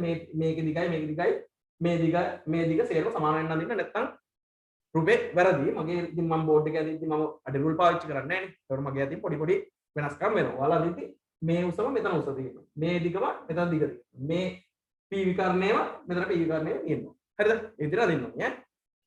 හරිද? හොඳට අහගන්න. දැන් අපි කරන්නේ මොකද්ද? මේ දෙක බෙදුවා කැලි දෙකකට ඒ දෙක එකතු කරාම විකර්ණේ ආය පාර p දෛශික ලැබෙනවා. මේ විදිහට p දෛශික ලැබිලා තියෙනවා.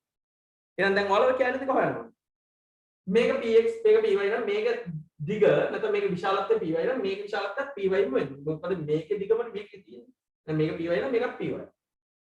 cos θ ලියන්නේ බද්ධ පාදයේ බෙදීම කාරණේ. මෙන්න මේ ත්‍රිකෝණය සලකන්නේ px බෙදීම p කියලා එන්නේ. px බෙදීම p. එහෙනම් ඔගේ px උත්තර p cos θ කියලා එන්නේ. p cos θ කියලා. sin θ ලියුවොත් සම්මුඛ පාදයේ බෙදීම කාරණේ. එහෙනම් py බෙදීම p. py බෙදීම p. එහෙනම් py කියන කරොත් එන්නේ මොකද p sin θ කියලා එන්නේ. ඔයාලට මතක නම් මම හෝල් එකේ පන්තියේ ගන්නවා. හෝල් එකේ ගන්නන වෙලාවේ මම කිව්වා මොකද්ද? කෝණයට බද්ධ පාදේ නම් ඕනි. කෝණයට බද්ධ පාදේ නම් ඕනි. අපි ලියන්නේ මොකද? කර්ණේ වාර cos වලින් නෙමෙයි. කෝණයට බද්ධ පාදේ නම් ඕනි. කෝණයට බද්ධ පාදේ නම් ඕනි. කර්ණේ ගුණ කරන්න cos වලින්. cos θ. කර්ණේ p cos θ. cos θ වලින් ගුණ වෙනවා.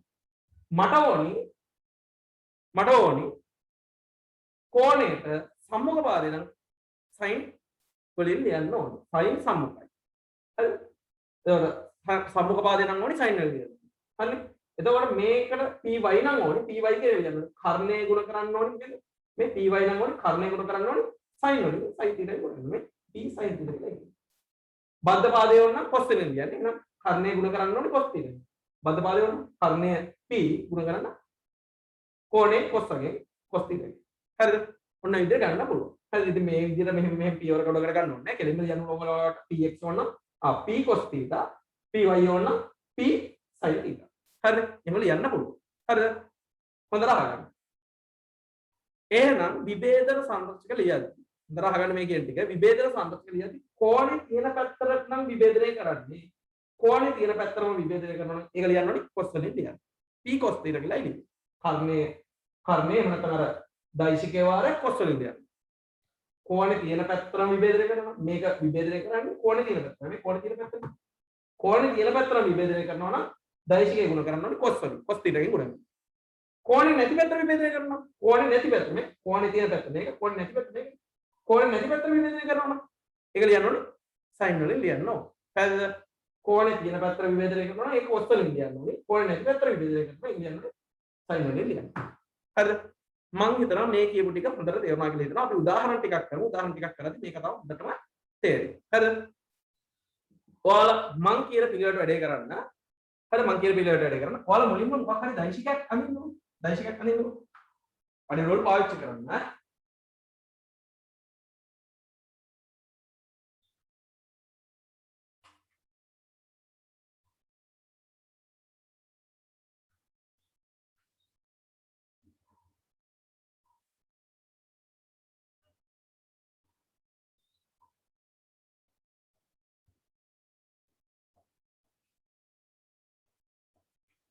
හරිද?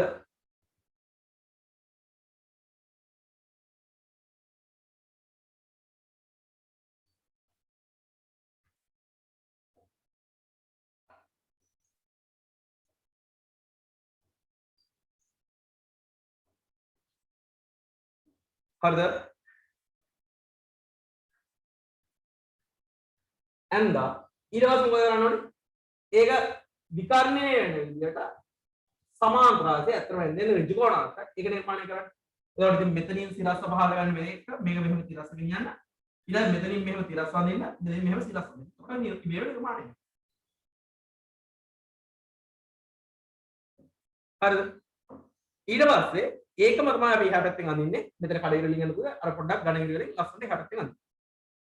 එහෙනම් මේකේ ඉහළට එන විභේදනය තමයි මේ තියෙන්නේ. ඒක py කියලා මේ පැත්තෙන් අඳින්න. මේ දිගම තියෙන්න ඕනි. මේ දිගම තියෙන්න ඕනි. මේකට සමාන්තර වෙන්න ඕනි. හරිද? මේක බඳිනවා මෙතන py. මේ පාදේ බඳිනවා මෙතන px. ඒ තියෙන අර කැලි එකට කඩපු කැලි. px මේ පැත්තට කඩපු එක x. සිරස්ස කඩපු එක px. සිරස්ස කඩපු එක py. කැලි දෙක කඩලා තියෙනවා. ඒ දෙකෙන් සමාන්තරාසය නිර්මාණය කරන්නේ. අතරම ඇදෙන්නේ ඍජු කෝණාංශ. සමාන්තරාසය නිර්මාණය කරන්නේ නේද? සමාන්තරාසය නිර්මාණය කරන්නේ. සමාන්තරාසය නිර්මාණය කළා විකර්ණයදී විකර්ණයන් තමයි ඒකෙන් ආය පාර අර p ම හැදෙනවා. py ගේ px ගේ සංප්‍රයුක්තේ නැවත p ම ලැබෙන්නේ. නැවත p ම තමයි එන්නේ. px ගේ py ගේ සංප්‍රයුක්තේ නැවත p ම ලැබෙන්නේ. නැවත p ම එන විදිහට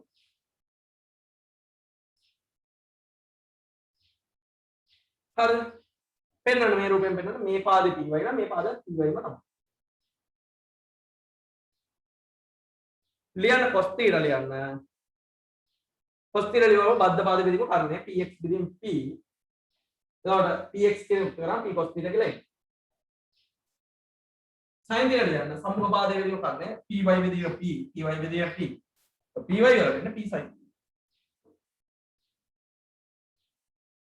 හරිද ඒ කියන්නේ කෝණේ කියන පැත්තට විභේදනය කරනවා නම් ඒකෙන්නේ cos වලින් p cos θ කියලා එන්නේ කෝණ නැති පැත්තට විභේදනය කරනවා නම් ඒකෙන්නේ sin වලින් p sin θ කියලා එන්නේ හරි p sin θ කියලා එන්නේ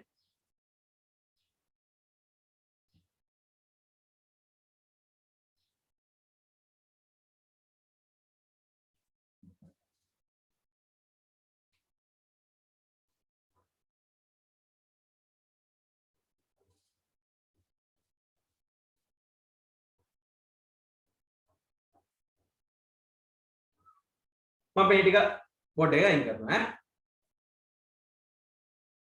ඈ හරි බලන්න මම මේ කරන්න හදන්නේ උදාහරණ කීපයක් කරන්න හදන්නේ එක උදාහරණයක් මම කරන විදිය කියලා දෙනවා එදින් එහාට මම උදාහරණ කීපයක් දෙනවා ඒ උදාහරණ කීපය ඔයාලා මුලින් තනියෙන් කරන්න ඕනේ මුලින් තනියෙන් කරාට පස්සේ ඊට පස්සේ තමයි මම කරන එක බලන්න ඕනේ හරිද හොඳට අහගන්නකො දැන් මම මේ අඳලා තියෙන මොකද තිරසට අංශක 60ක් ආනතව තිරසට අංශක 60ක් ආනතව තප්පරයකට මීටර 100ක් තියෙනවා ඔය තප්පරයකට මීටර 100 කියන එක මට විභේදනය කරන්න ඕනේ තිරස්වයි සිරස්වයි විභේදනය කරන්න ඕනේ එහෙනම් අපි සම්ප්‍රතික දෙක හදගන්න මම මේක සම්ප්‍රතික දෙක හදගන්න එකක් මොකද සිරස් සම්ප්‍රතිකය එකක් සිරස් සම්ප්‍රතිකය මේක සිරස් සම්ප්‍රතිකය කරගන්නවා හරිද මේක සිරස් සම්ප්‍රතිකය කරගත්තාට පස්සේ මේක අනිත් එක තිරස් සම්ප්‍රතිකය මේ දෙන්නේ තිරස් සම්ප්‍රතිකය හරිද තිරස් සම්ප්‍රතිකය ඔය තියෙනවා එහෙනම් ඔයාලා දන්නවා කෝණේ තියෙන පැත්තට ගන්නවනම් ඉන්නේ කොහොමද කෝණේ තියෙන පැත්තට ගන්නවා නම් මේක අර විභේදනය කරාට පස්සේ නේ මෙතන ඉන්නේ මේ අර තප්පරෙ මීටර 100 තිබ්බේ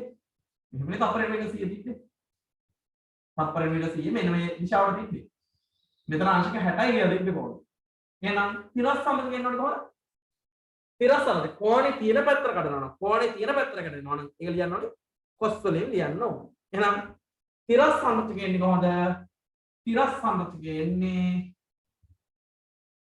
මම ලියන්න තිරස් සම්ප්‍රතිකය එන්නේ කොහොමද තිරස් සම්ප්‍රතිකය එන්නේ කොහොමද කෝණේ තියෙන පැත්තට කඩන කෝණේ තියෙන පැත්තට කඩනවා නම් මොකද ඒක කියන්නේ ci cos θ කියලා ලියන්න කෝණේ තියෙන පැත්තට කඩනවා නම් cos වලින් ඈ ci cos θ ci cos θ කියලා ci cos θ කෝණේ තියෙන පැත්තට කඩන තිරස් සම්ප්‍රතිකය නෙමෙයි ci cos θ එහෙනම් අපි කොහොමද සුළු කරමු ci cos θ කියලා කියන භාගයයි එහෙනම් මේ පැත්තට යනවා තප්පරෙ මීටර 50ක් කියලා එන්නේ.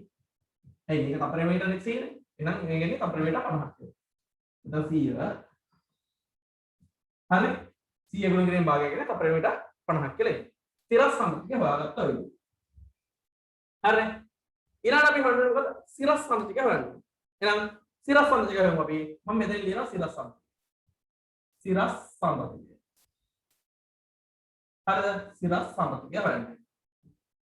හරි ඒ කියන්නේ මේක මේ පැත්තට ගැඩුවට පස්සේ එන මෙන්න මේක හොයන්නේ ඈ මේ තිරස් සම්ප්‍රතිකය මේ සිරස් සම්ප්‍රතිකය සිරස් සම්ප්‍රතිකය හොයන්නේ මොකද ci කෝණේ නැති පැත්තට කෝණේ තියෙන පැත්තට ගැටෙනවා cos වලින් කියන්නේ කෝණේ නැති පැත්තට ගැටෙති කියලා යනනේ sin වලින් එහෙනම් ci sin 60යි කියලා ci sin 60 ci sin 60යි කියලා ලියන්න හරි කොහොමද අපි සුළු කරමු ci sin 60යි කියලා කියන්නේ මොකද්ද ci sin 60යි කියලා කියන්නේ ci sin 60යි කියලා කියන්නේ මූල තුන බෙදීම දෙකයි හරි එතකොට දෙකට 100 50යි එතකොට එන්නේ කියලා 50යි මූල තුනක් කියලා එන්නේ හරි මූල තුනයි කියලා කියන්නේ 1.7යි 3යි 2යි හරිද 1.7යි 3යි 2යි ඕක 50න් ගුණ කරාට පස්සේ එන උත්තරේ ඔතෙන්ට දාන්න ඕනි මම ඔයාලට එන උත්තරේ කියන්නම් 50 ගුණ කිරීම 1යි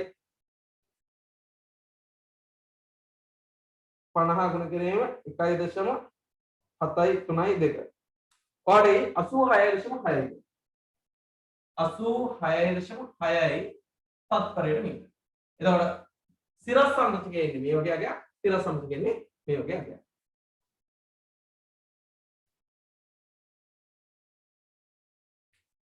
හදාගන්න හැමෝම ඔක පළවෙනි උදාහරණය.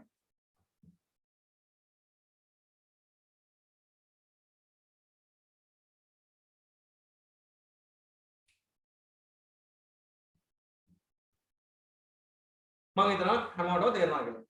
මේ 100 කියන එක තිරස්ස කඩක් තියෙන්නේ cos වලින්. මොකද කෝණේ තියෙන පැත්තට කැඩෙන්නේ cos 60යි. 100යි cos 60යි කියලා කැඩෙන්නේ. cos 60යි කියලා කියන භාගය එතකොට 50ක් කියලා. කෝණේ නැති පැත්තට කඩක් තියෙන්නේ 100යි sin 60යි කියලා කියන්නේ. 100යි sin 60යි.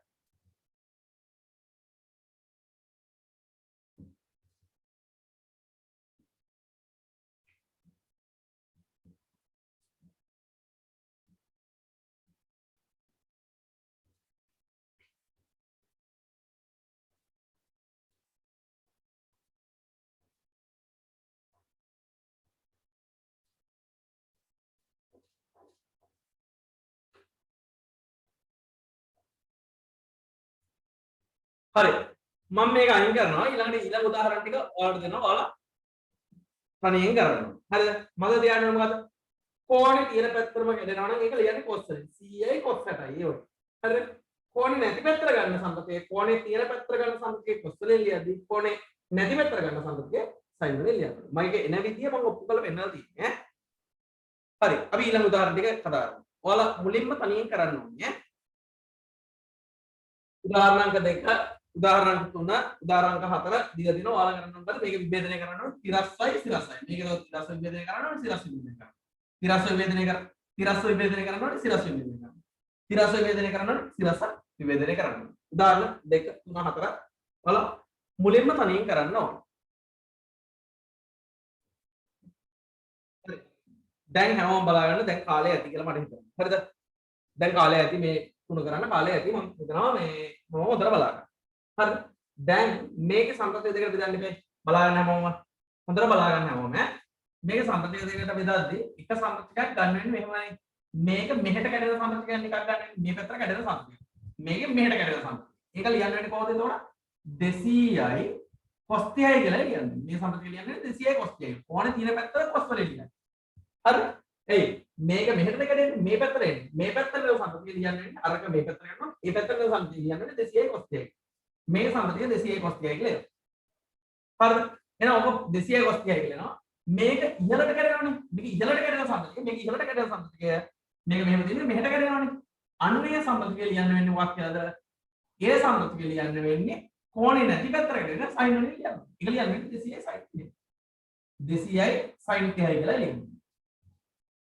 හරි දැන් තිරස් සම්පතකෙන්නේ 200යි cos 30යි කියලා සිරස් සම්පතකෙන්නේ 200යි sin 30යි හරි තිරස් සම්පතක අපි පොඩ්ඩක් සුළු කරමු 200යි cos 30යි කියලා කියන්නේ cos 30යි කියලා කියන්නේ මූල තුන බෙදීම 2යි එතකොට මෙතනින් යනවා 100ක් කියලා හරිද 100 ගුණ කිරීම 1.7යි 3යි 2 ඒ කියන්නේ ඕක සුළු කරාම ඉන්නේ මොකද 173.2යි නිව්ටන් කියලා එනවා තිරස් සම්පතක හරි ඒක සුළු කරාම 173.2ක් කියලා එන්නේ හරිද මේ අපි හදන්නේ උදාහරණ අංක 2 මේක මේ පැත්තට කැඩුනම වෙන සම්පතක 200යි cos 30යි 200යි cos 30 කියන එක 200යි cos 30යි කියන මූල තුන බෙදීම 2යි දෙකට 200 සුළුනා 100යි 100 ගුණ කිරීම 1.7යි 2යි ඒක 173.2ක් කියලා එනවා අපි බලමු සිරස් සම්පතකය සිරස් සම්පතකය කියන්නේ 200යි sin 30යි කියලා 200යි sin 30යි කියලා කියන්නේ භාගය හරි භාගය 200 සුළුනාට පස්සේ 100ක් කියලා එනවා එතකොට ඒකට උත්තරේ 100ක්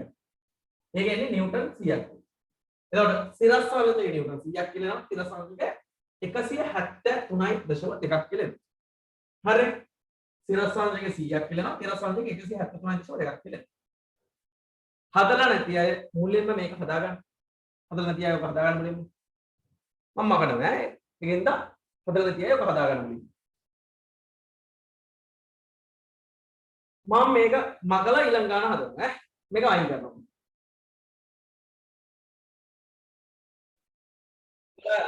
මේකේ සම්රචක දෙකකට කඩන්න යන්න බලන්න හැමෝම හොඳට බලන්න මේක චුට්ටක් වෙනස් වෙනවා හරිද අරගේ ඉස්සල්ලා තිරස් එකාවේ හැමතිස්සෙම ඉස්සල්ලා තිරස් එකාවේ cos වලින් හරිද ඉස්සල්ලා උදාහරණ දෙකේම තිරස් සම්රචකයාවේ cos වලින් සිරස් සම්රචකයාවේ sin වලින් මේක ඒක මාරු වෙනවා මේක මොකද කෝණේ තියෙන පැත්තට කඩද්දි cos වලින් ගියේ හරිද දැන් මේක අපි බලමු කඩලා මේ පැත්තට එන්නේ මෙහෙමනේ මේකේ කෝණේ තියෙන පැත්තට cos වලින් ලියන්න ඕනේ එහෙනම් මේක මෙන්න මෙහෙම සම්රචකයක මේ පැත්තට කැඩුවම එන සම්පතය ඒක ලියන්න ඕනේ cos වලින්. ඒක ලියන්න ඕනේ කොහොමද? 1000යි cos 30යි කියලා ලියන්න.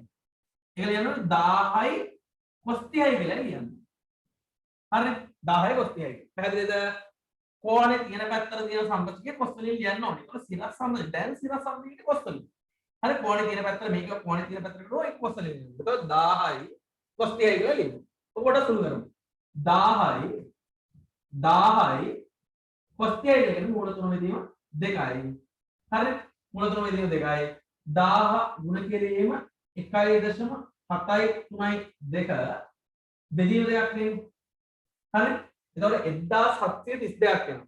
හරි 10 ගුණනම් 1732ක් එනවා. 1732 දෙකෙන් බෙදෙන්න ඕනේ. 1732 දෙකෙන් බෙදනවා කියන්නේ 8යි 6යි 6යි. නිව්ටන් 866ක් කියලා එතකොට උත්තරේ නිව්ටන් 866යි සිරසම්.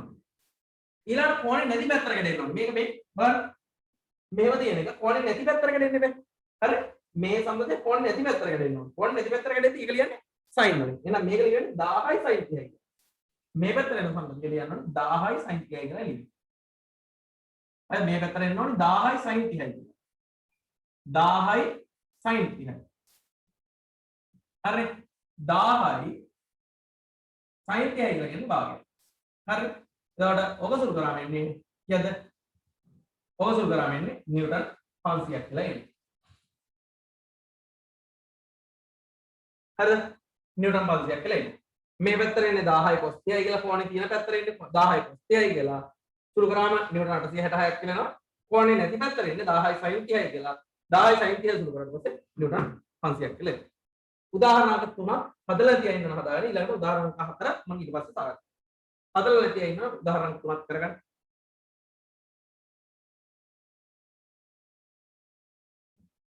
හරි. මම තුන්වෙනි එකත් අයින් කරනවා. ඈ තුන්වෙනි එක මේ තුන්වෙනි එක හදපු එක තමයි වෙන්නේ.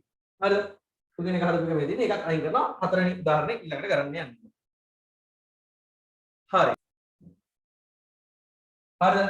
දැන් අපි කතා කරන්න යන්නේ හතරවෙනි උදාහරණය. බලන්න. හතරවෙනි උදාහරණය ගොඩක් ලේසි. හරිද? හතරවෙනි උදාහරණය ගොඩක් ලේසි. ඔයාලා මොකද කරන්න ඕනේ? කෝණේ තියෙන පැත්තට කඩෙන්නේ cos වලින්. එහෙනම් මේ 20යි මූල දෙකයි cos කියලා මේකෙන්. මේක cos වලින්. හරිද? මේ කෝණේ තියෙන පැත්තට කඩෙන්නේ cos වලින්. හරිද? එහෙනම් කෝණේ තියෙන පැත්තට කඩෙන සම්බන්ධික මේකෙන් එන්නේ එහෙමනේ. ඒක ලියවෙන්න ඕන මොකද්ද? 20යි මූල දෙකයි 20යි මූල දෙකයි cos 45යි කියලා ලියවෙන්නේ. cos 45 කියලා ලියවෙන්නේ. හරි? ඇයි ඒ? කෝණේ තියෙන පැත්තට cos වලින් එන්නේ 20යි මූල දෙකයි cos 45යි. කෝණේ තියෙන පැත්තට cos වලින් යන 20යි මූල දෙකයි cos 45යි. එහෙනම් ඔබ කොට සුළු කරමු 20යි මූල දෙකයි cos 45 කියලා කියන්නේ ආය වාරක් එකයට මූල දෙකයි නේද? බලන්න cos 45 කියලා කියන්නේ එකයට මූල දෙකයිනේ. එතකොට මේ මූල දෙකට මේ මූල දෙක අයින්. උත්තරේ එන්නේ සපරිමීටර 20. සපරිමීටර 20ක් කියලා ඒකට. හරි. හරි සිරස් සම්පතික හරි. මේ පැත්තට තියෙන සම්පතික හරි. ඊළඟ මේක තිරස් සම්පතික ගන්නවා. මේක තිරස් සම්පතික. කියන්නේ මෙන්න මේ පැත්තට තියෙන සම්පතික ගන්න ඕනේ. හරි මේ පැත්තට තියෙන සම්පතික ගන්නවා. හරිද? මේක තිරස් සම්පතික ගන්න ඕනේ. ඒතකොට කෝණේ තියෙන පැත්තට cos ලියනවා නම් කෝණේ නැති පැත්තට sin ලියනවා. එහෙනම් මේක ලියන්න ඕනේ sin. හරි? කෝණේ තියෙන පැත්තට cos ලියන්න ඕනේ. කෝණේ නැති පැත්තට ලියන්න ඕනේ sin. එහෙනම් 20යි මූල දෙකයි sin 45යි කියලා මේක. 20යි මූල දෙකයි sin 45යි කියලා එන්නේ. sin 45 කියලා එනවා. එහෙනම් ඒක සුළු කරාම එන්නේ 20යි මූල දෙකයි sin 45 කියන්නේ sin 45 කියන්නේ ආයෙත් එකට මූල දෙකයි. එකට මූල දෙකයි. එහෙනම් එකට මූල දෙකට එකට මූල දෙකට සුළු මූල දෙකට සුළු වෙනවා. හරි? එකට මූල දෙකට සුළු වෙනවනේ මේ. sin 45 කියන්නේ එකට මූල දෙකයි. මෙතන මූල දෙකක් තියෙනවා. මූල දෙකට එනවා. ඒකටත් එන්නේ 20යි. එහෙනම් ඒකට එන්නේ සපරිමීටර 20ක්. එහෙනම් ඒකේ සම්බන්ධක දෙකම එන්නේ 20 20. ඒ සම්බන්ධක දෙකම එන්නේ 20 20. හදලා තියා ඉන්නවනම් හතරවෙනි උදාහරණයක් හදාගන්න. හතරවෙනි උදාහරණයක් හදාගන්න.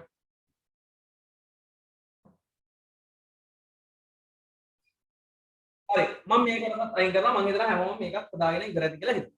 දැන් ඊළඟට අපිට තියෙන්නේ මෙන්න මේ වගේ එකිනෙකට අර දැන් අපි කතාවේ අපි දැන් විභේදනය කොහොමද කරේ කොහොමද? තිරස්සයි සිරස්සයි. මෙච්චරලා විභේදනය කරේ තිරස්සයි සිරස්සයි.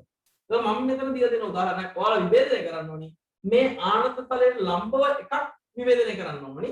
අනිත් එක ආනත තලයේ දිගේ අනිත් එක විභේදනය කරන්න ඕනි. ආනත තලයෙන් ලම්බව එකක් විභේදනය කරන්න ඕනි. අනිත් එක ආනත තලයේ දිගේ විභේදනය කරන්න ඕනි. ඔය දෙක විභේදනය කරලා උත්තර ගන්න ඕනි. අපි බලමු කී දෙනෙක් ඔක හරියට කරයිද කියලා බලමු. ඒකත් හැමෝම රූපේ අඳින්න කලින් මෙහෙම වාක්‍යයක් ලියනවා. මෙහෙම වාක්‍යයක් ලියන්න. මේක හදාගෙන ඉවර වෙලා හරි වාක්‍යයක් ලියන්න මෙහෙම ඇතැම් විට සංරචක දෙක ඇතැම් විට සංරචක දෙක තිරස් හා සිරස් නොවන ඇතැම් විට සංරචක දෙක තිරස් හා සිරස් නොවන තිරස් හා සිරස් නොවන තිරස් හා සිරස් නොවන ලම්බ දිශා දෙකකට තෝරා ගැනීමට සිදු වේ. ලම්බ දිශා දෙකකට තෝරා ගැනීමට සිදු වේ. ලම්බ දිශා දෙකකට තෝරා ගැනීමට සිදු වේ.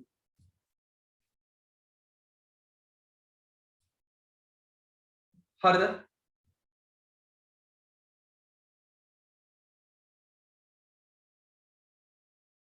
හරි. ඔයාලා මේ වගේ රූපයක් දාන්න ආනත තලයක් මත වස්තුවක් තියලා තියෙන්නේ. ඒ වස්තුවේ බර තියෙනවා නිව්ටන් 10ක් පහළට තියෙනවා. ඒක මේ ආනත තලයේ ලම්බව විභේදනය කරන්න ඕනේ. ආය ආනත තලයට සමාන්තරව විභේදනය කරන්න ඕනේ. හරිද? එකක් ආනත තලයේ ලම්බව විභේදනය කරා අනිත් එක ආනත තලයට සමාන්තරව විභේදනය කරා. ඔන්න ඔය සංරචක දෙක හොයන්න. බලන්න.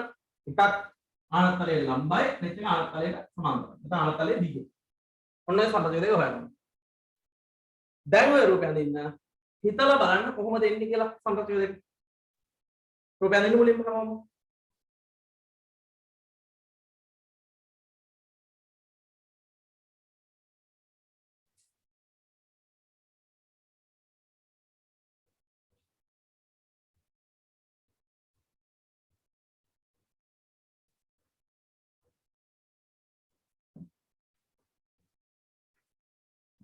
රූපය අඳින්න සංරචක දෙක ගන්න එකයි. සමහර අය උත්තරේ හරියටම අරන් තියනවා. ඒ ගවන්නේ අනිත් අය හිතලා බලන්න රූපය අඳින්න මොනවා.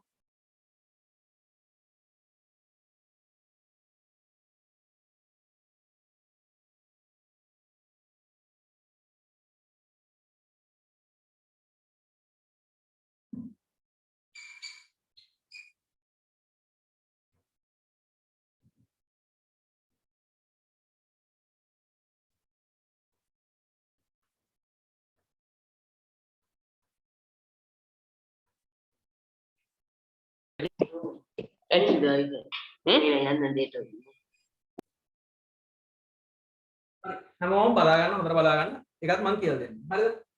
මෙතන ඔයාලා මුලින්ම මෙන්න මෙතන එක්ක මේ කෝණේ හොයාගන්න. මෙන්න මේ කෝණේ එක්ක ඔය කෝණේ හොයාගන්න. එහෙම නැත්නම් මේ කෝණේ හොයාගන්න. නැත්නම් විභේදනය කරන්න විදියක් නැහැ නේ.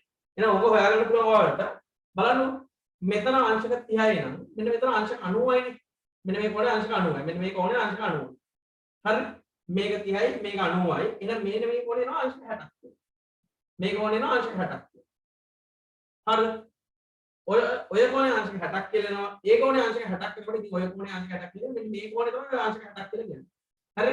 ඒ මේකට සමාන්තර රේඛාව නෙවෙයි. මේක අංශක 60ක් කියන්නේ මේ කෝණේ තමයි මේ අංශක 60ක් කියලා හොයාගන්න. ඔය කෝණේ අංශක 60ක් කියලා කියන්නේ මේ කෝණේ අංශක 30යි. මේ කෝණේ අංශක 30යි. කොහොමද එන්නේ? ඕනනම් ඔයාලට 30න් විභේදනය කරන්නත් පුළුවන්. එහෙම නැත්නම් 60න් විභේදනය කරන්නත් පුළුවන්. ඒක කිසිම ගැටලුවක් නැහැ. හරිද? මම 30න් විභේදනය කරලා පෙන්නන්නම්. මොකද මේක 30යි මේක 90යි මේක 60ක් වෙනකොට මේක 30ක් වෙනවනේ. මේකට මේක ලම්බයි ඈ. මේ රේඛා දෙකේ කියන ලම්බයි. මේ නිල් පාටින් හදලා තියෙන කඩේ මේ රේඛාවට මේ රේඛාව ලම්බයි. දැන් මේක 30යි මේක 60ක් වෙනකොට මේක 30ක් වෙනවා ඉතින්. හරි. එහෙනම් මේ සම්පත්‍ය කියන්නේ මොකද්ද? මේ සම්පත්‍ය කියන්නේ 10යි cos 30යි.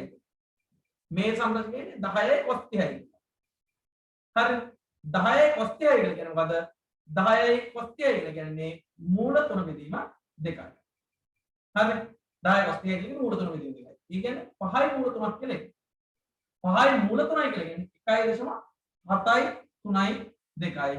එහෙනම් ඕක සුළු කරන්න 1.7යි 3යි 2 5න් ගුණ කරන්න 1.7යි 3යි 2 5න් ගුණ කරලා උත්තරේ දාන්න ඕනේ. 7යි 3යි 2 ගුණ කරන්න 5න් 1.7යි 3යි 2 5න් ගුණ කරලා පස්සේ උත්තරේ එනවා 8.66.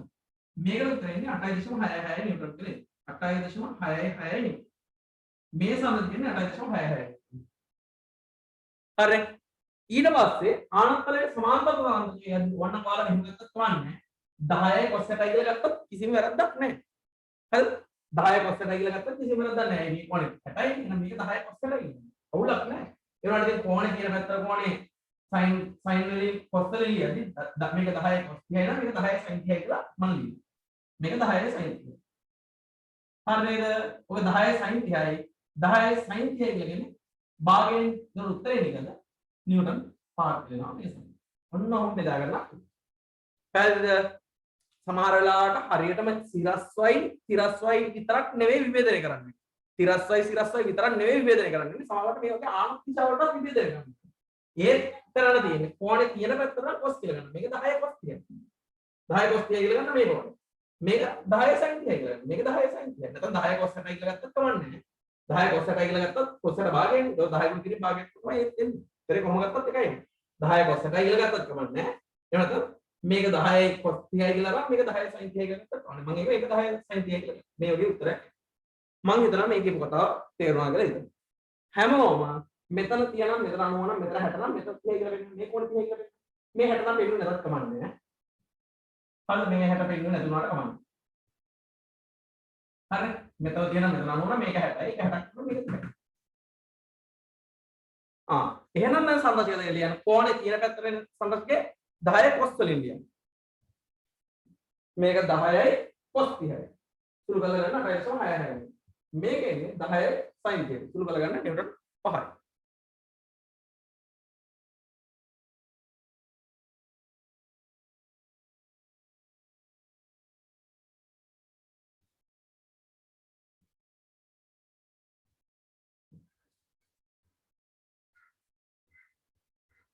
හරිද? මම අයින් කරනවා.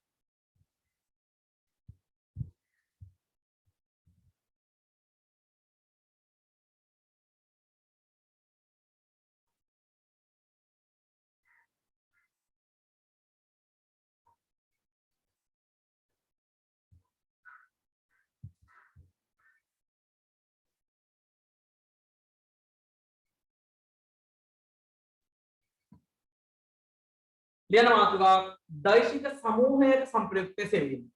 දෛශික සමූහයක සංප්‍රයුක්තය සෙවීම ඒකේ යටතේ අංක එක දාලා ලියන්න ජ්‍යාමිතික ක්‍රමය. අපි මේ කතා කරන්නේ දෛශික සමූහයක සංප්‍රයුක්තය සෙවීම ඒකේ යටතේ පළවෙනි මාතෘකාව ලියන්න අංක එක දාලා ලියන්න ජ්‍යාමිතික ක්‍රමය. ඒ ජ්‍යාමිතික ක්‍රමය පාවිච්චි කරලා දෛශික සමූහයක සංප්‍රයුක්තය හොයන්න. ජ්‍යාමිතික ක්‍රමය පාවිච්චි කරලා දෛශික සමූහයක සංප්‍රයුක්තය හොයන්න යන්නේ.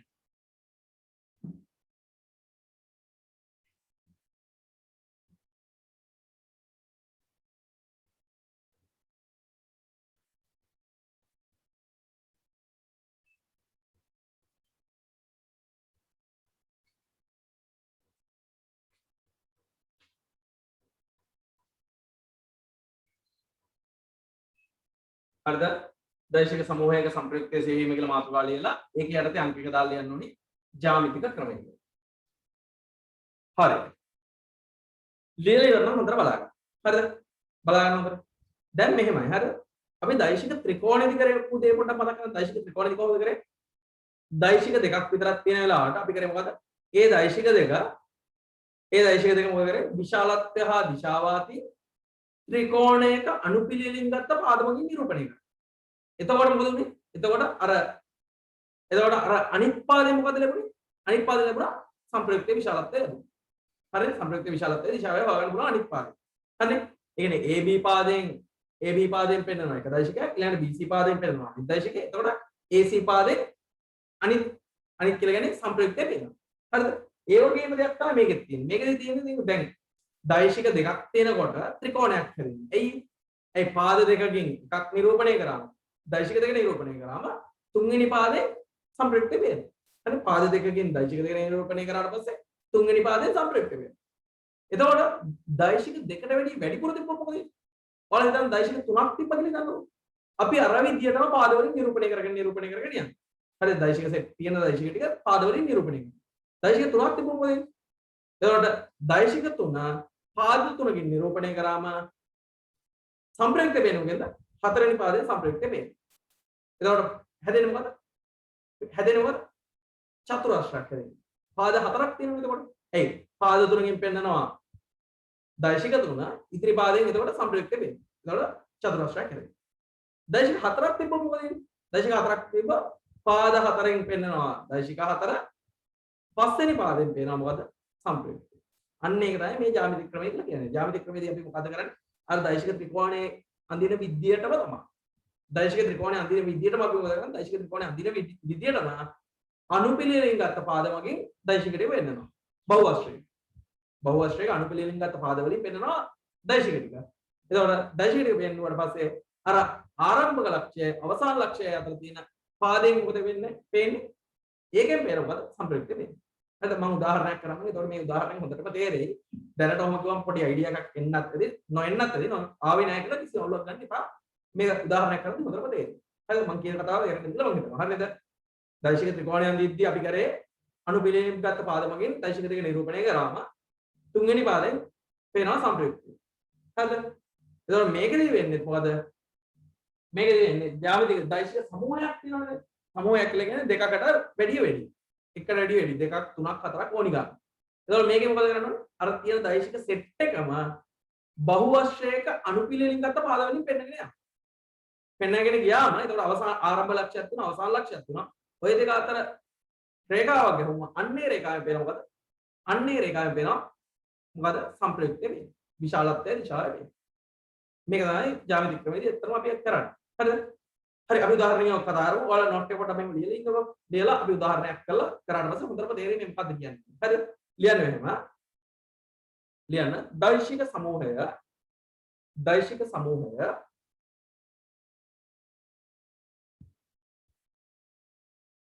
එක් දෛශිකයක කෙළවරේ සිට ඊළඟ දෛශිකයේ ආරම්භයේදී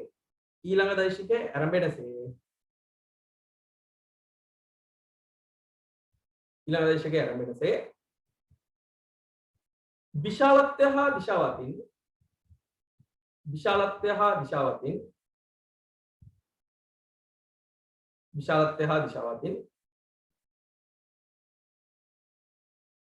ජ්‍යාමිතික රූපයකින් නිරූපණය කළ විට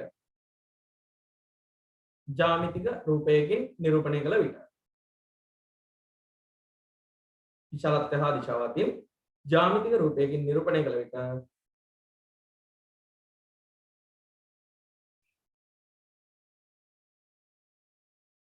ආරම්භක ලක්ෂයේ සිට අවසාන ලක්ෂයට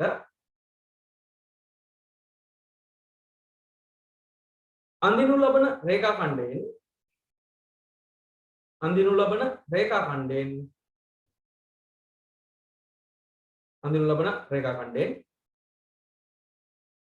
සංප්‍රයුක්ත දෛශිකය නිරූපණය වේ. අඳිනු ලබන රේඛාඛණ්ඩයෙන් සංප්‍රයුක්ත දෛශිකය නිරූපණය වේ.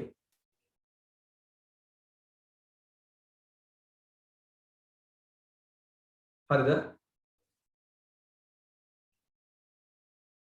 ආයත් කියන්නම් දෛශික සමූහය එක් දෛශිකයක කෙළවරේ සිට ඊළඟ දෛශිකයේ ආරම්භනසේ විශාලත්වය හා දිශාවතින් ජ්‍යාමිතික රූපයකින් නිරූපණය කළ විට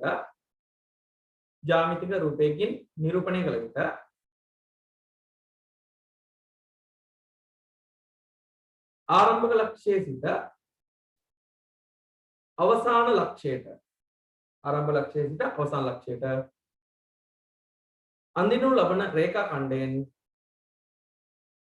අඳිනු ලබන රේඛාඛණ්ඩයෙන්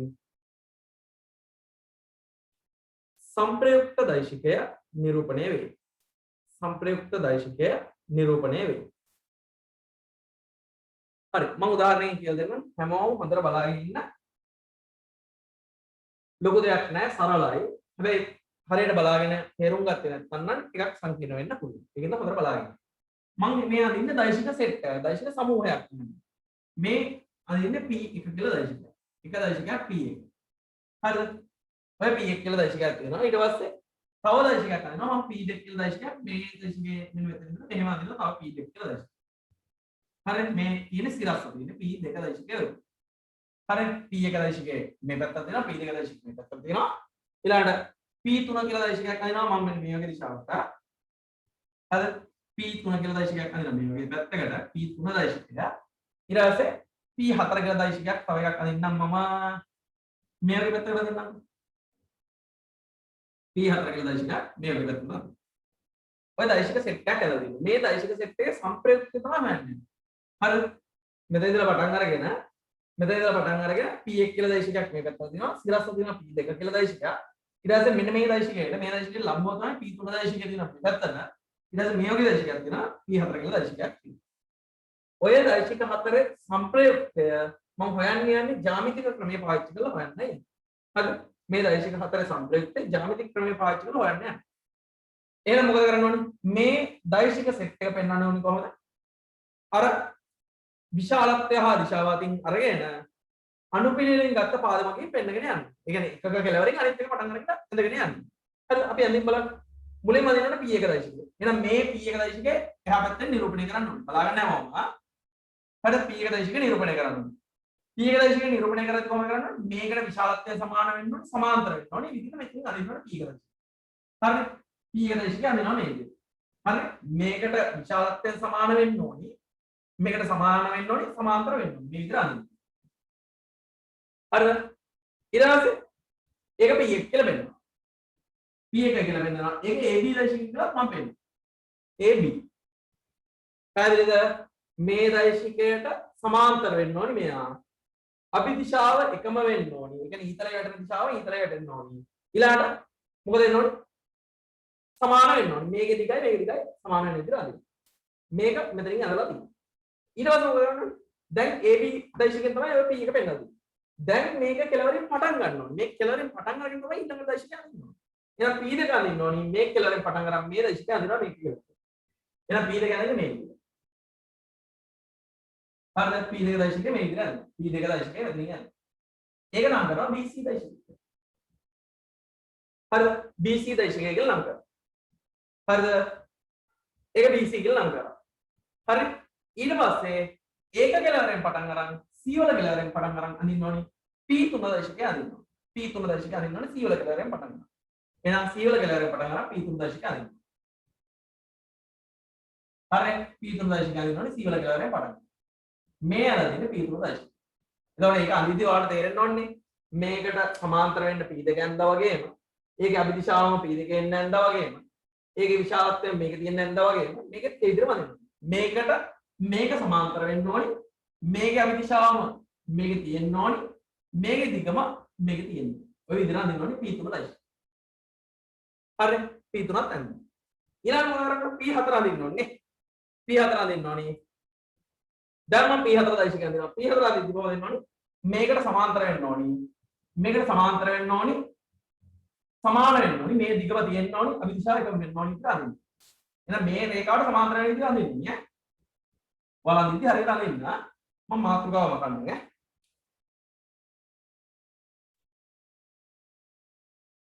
හරිද? මේ රේඛාවට සමාන්තර වෙන්න අඳින්න ඕනේ. මෙන්න මෙහෙම නේද අඳින්නේ? හරි? මේකට මේක සමාන්තර වෙන්න අඳින්න ඕනේ. ඔයාලා ඉතින් පොටේ අඳිද්දි හරියටම අඳින්න. හරිද? P4. දැන් අනුපිළිවෙලින් ගත්ත පාද හතරක් ඇවිල්ලා තියෙනවා නේද? AB BC CD මෙතන D කියලා නම් කරනවා. DE.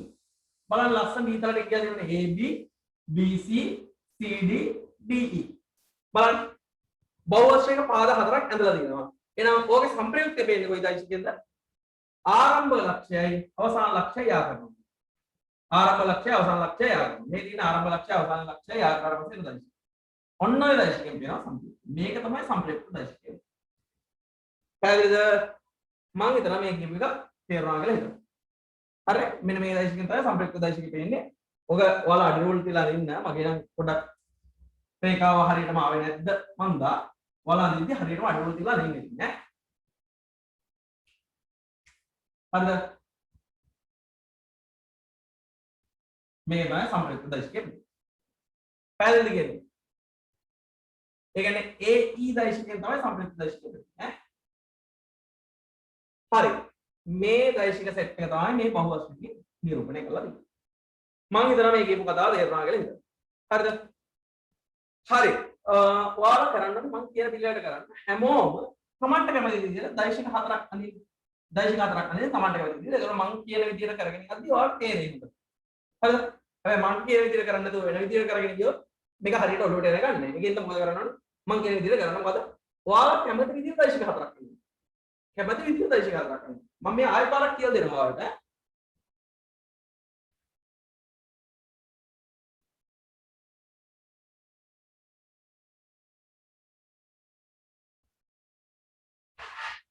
හරිද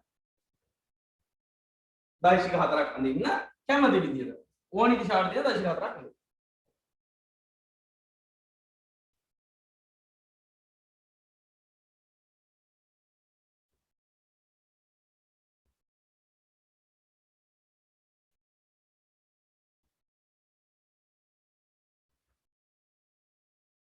හරි දැන් දෛශික හතර ඇඳලා දැන් p1 දෛශිකයේ මේ දෛශිකය මෙන්න මේ දෛශිකයේ p1 කියන දෛශිකය එහෙමම මෙතෙන්ට ගන්න. හරි. එහෙනම් මොකද කරන්නේ? මේ දිගම මෙතන තියෙන්න ඕනි. මේකේ අභිදිශාව මෙතන තියෙන්න ඕනි. මේක සමාන්තර වෙනවා. මේකම කෙලින්ම ගෙනිහිල්ලා මෙතනින් අඳින්න. හරි. මේකම ගෙනිහිල්ලා කෙලින්ම මෙතනින් අඳින්න. ඒ විදිහට අඳින්න. හරිද? මේ දෛශිකය ගිහිල්ලා කෙලින්ම මෙතනින් අඳින්න ඕනි. ඒ විදිහට අඳින්න ඕනි ඈ. අඳින්න බලන්න.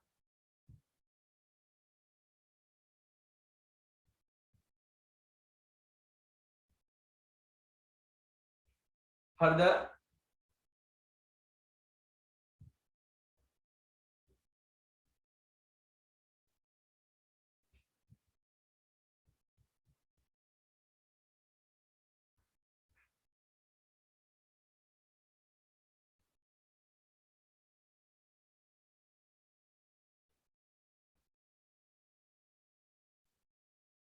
හරිද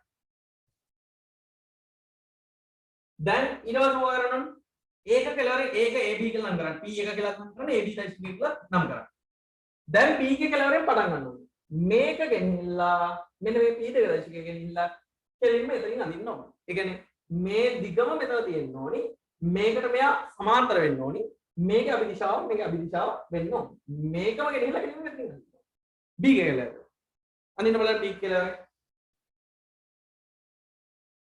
අඳින්න බලන්න B කෙලවරේ හරිද එතකොට ඒක නම් කරනවා BC කියලා නම් කරනවා BC කියලා නම් කරනවා ඊට පස්සේ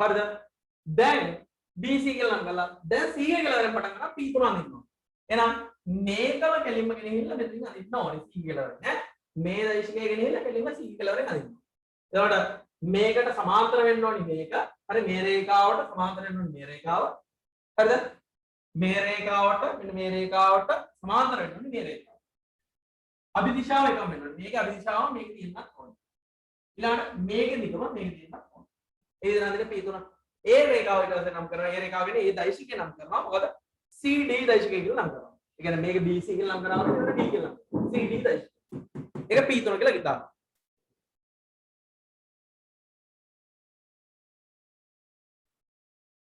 ඒ වගේම මොකද කරන්න ඕනේ ඒ වගේම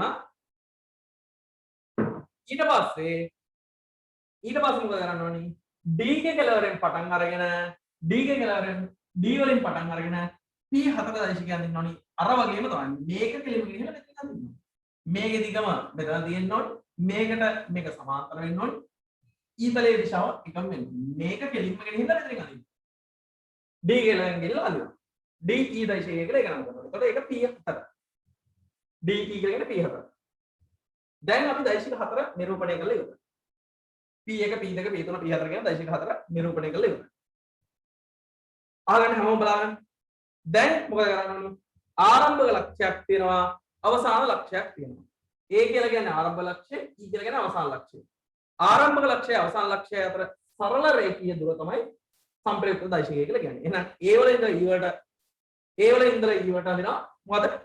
සරල රේඛාවක් අඳිනවා. හරිද? එන්නේ සරල රේඛාවක් වෙනවා මොකද? සංප්‍රයුක්ත දෛශිකය ලැබෙනවා. හරිද? A වල ඉඳලා E වලට අඳින ආරම්භ ලක්ෂ්‍ය අවසාන ලක්ෂ්‍ය අතර ලැබෙන රේඛාවෙන් තමයි संप्रयुक्त दैशिक ලැබෙන්නේ. එහෙනම් මෙතන මේකෙන් තමයි संप्रयुक्त दैशिक ලැබෙන්නේ. මේක තමයි R කියන්නේ. මම ඔප්පු කරලා පෙන්නන්න මම ඔබ. ඇත්තට මේකෙන් संप्रयुक्त दैशिක ලැබෙනවා කියන එක ඔප්පු කරලා පෙන්නන්න.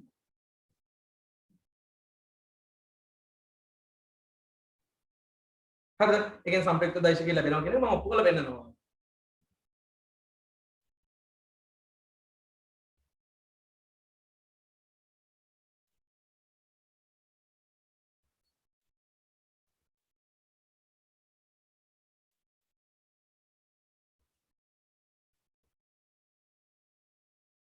ඔප්පු කිරීම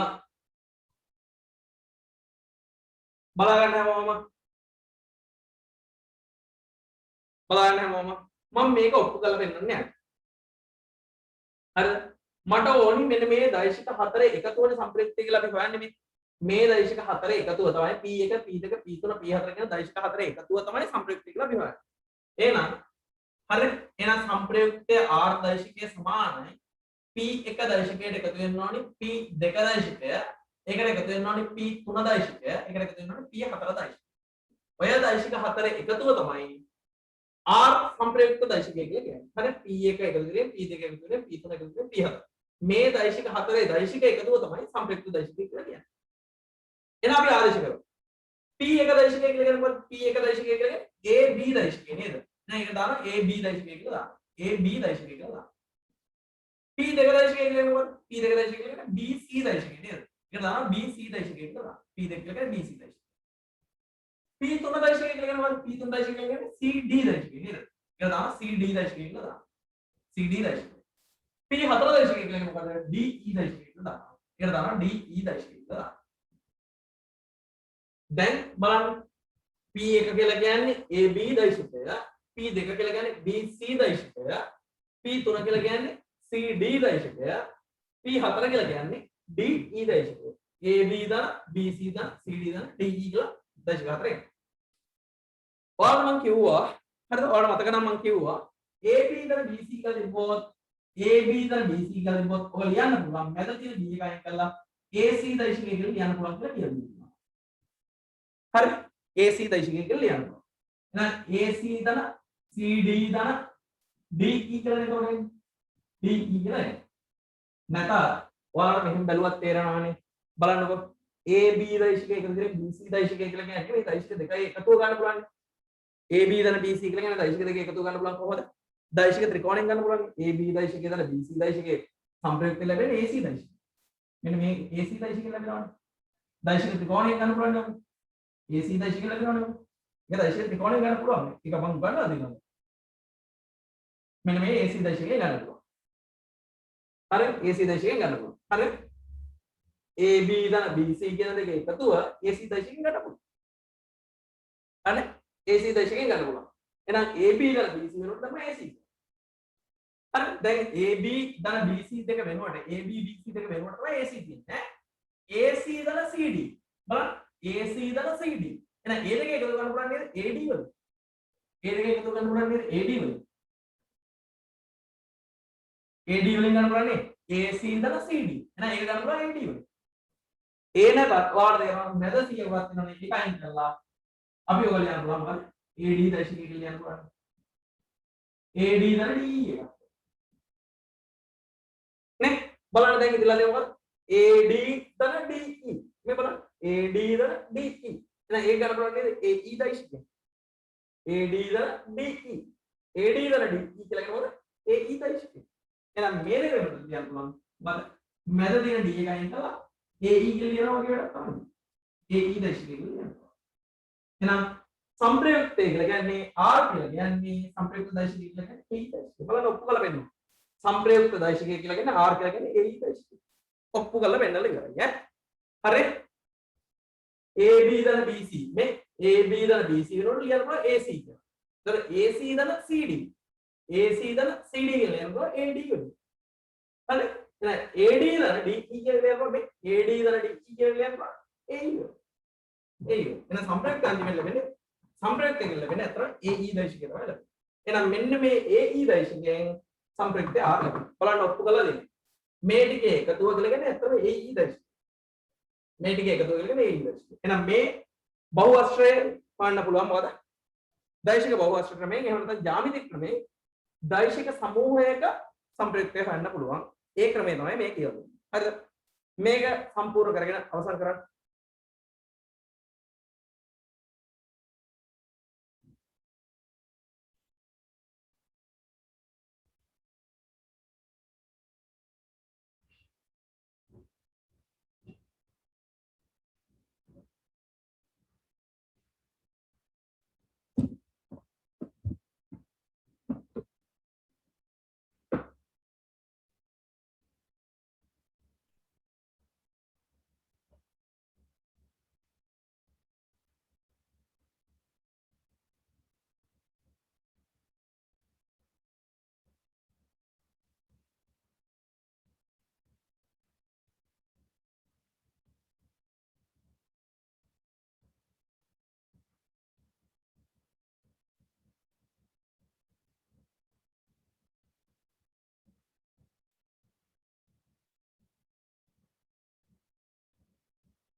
හරි මම මේ ටික බෝඩ් එකෙන් අයින් කරනවා මේ ටික අයින් කරනවා හරි ඔයාලට උදාහරණ හතරක් දීලා දිනවා මේ දෛශික සමූහයක් තියෙන්නේ ඔයාලා මේ දෛශික සමූහයේ සංප්‍රයුක්තය හොයන්න ඕනේ. ඒ කියන්නේ දෛශික සමූහයේ සංප්‍රයුක්තය පේන්නේ මොන දෛශිකයෙන්ද කියලා හොයන්න ඕනේ. ඒ කියන්නේ AB ද BC ද CD ද මොකක් හරි එකක් එනවනේ 2යි AC ද 3යි BC ද එහෙම මොකක් හරි උත්තරයක් එනවා. අන්න ඒක හොයන්න ඕනේ. හරි මේ ටිකේ සංප්‍රයුක්තය පේන්නේ මොකෙන්ද කියලා එනවා. මේ ටිකේ සංප්‍රයුක්තය ගන්න පුළුවන් මොන දෛශිකයෙන්ද කියලා හොයන්න ඕනේ. මේ ටිකේ සංප්‍රයුක්තය මොන දෛශිකයෙන්ද කියලා හොයන්න ඕනේ. මේ ටිකේ සංප්‍රයුක්තය ඉන්නේ මොන දෛශිකයෙන්ද කියලා හොයන්න ඕනේ. ඔයාලා ගණන් හතරක් තියෙනවා. ඒ ගණන් හතර හදන්න ඕනේ. මුලින්ම ගණන් හතර හදලා තනියෙන් හදලා උත්තර ගන්න ඕනේ. තනියෙන් හදලා උත්තර අරගත්තට පස්සේ ඊට පස්සේ තමයි මම කරන එක බලන්න. හරිද? ඒක නිසා මුලින් හැමෝම ඔය එක ගානේ ගිහිල්ලා උත්තර ගන්න ඕනේ මුලින්ම හැමෝම. හරිද? හැමෝම එකින් එක අරගෙන ගිහිල්ලා උත්තර ගන්න හැමෝම. හරි. බලන්න මම මේ පළවෙනි උදාහරණය මුලින්ම කරන්නම්. පළවෙනි උදාහරණය කරනවා. මට මේක සංප්‍රයුක්තය හොයන්න ඕනේ. බලන්න සංප්‍රයුක්තය R හොයන්න ඕනේ. R දෛශිකය කියලා කියන්නේ AB දන BC මේ AB දෛශිකය එකතු කරගෙන BC දෛශිකය. බලන්න AB දෛශිකයට එකතු වෙන්න ඕනි BC දෛශිකය. BC දෛශිකයට එකතු වෙන්න ඕනි තව දෛශිකයක් තියෙනවා. මේක AC කියලා තව දෛශිකයක් තියෙනවා. AC දෛශිකය එකතු වෙන්න ඕනි. හරි. AB දෛශිකයට එකතු වෙන්න ඕනි BC දෛශිකය. BC දෛශිකයට ආය පාරක් එකතු වෙන්න ඕනි AC දෛශිකය. මේ බලන්න AB දන BC කියන මොකක්ද කියලා බලන්න. මොකද්ද? AB දන BC. AB දන BC කියන මොකක්ද? AC දෛශිකය. නේ? AC දෛශිකය. හරිද? AB දන BC කියන AC දෛශිකය. ධන මේ AC ආය පාරක් යන්නේ. එහෙනම් උත්තරේ මොකද? 2යි AC කියලා උත්තරේ ඉන්නේ. 2යි AC කියලා උත්තරේ. 2යි AC දෛශිකය කියලා උත්තරේ. හරි පළවෙනි උත්තරේ එතකොට 2යි AC කියලා එන්නේ. 2යි AC. හදාගන්න.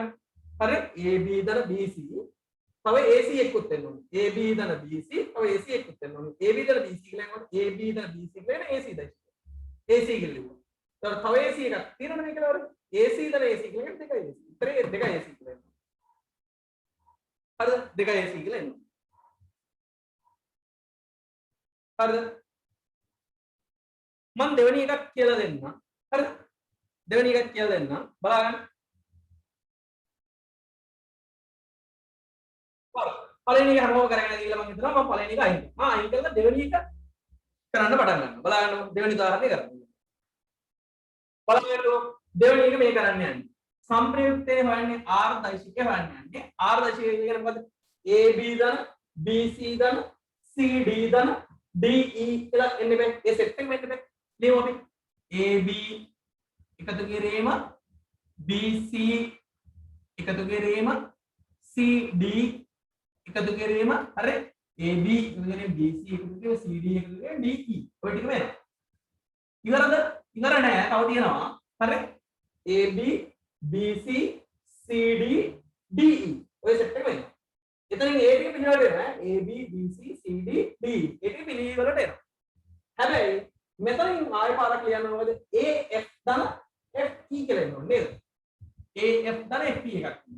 AF දෛශිකය එකතු කිරීම F AF ධන FE. FE දෛශිකය. ඔන්න ඔය ටිකනේ. AF ධන FE එකක් එනවා. පැහැදිලිද?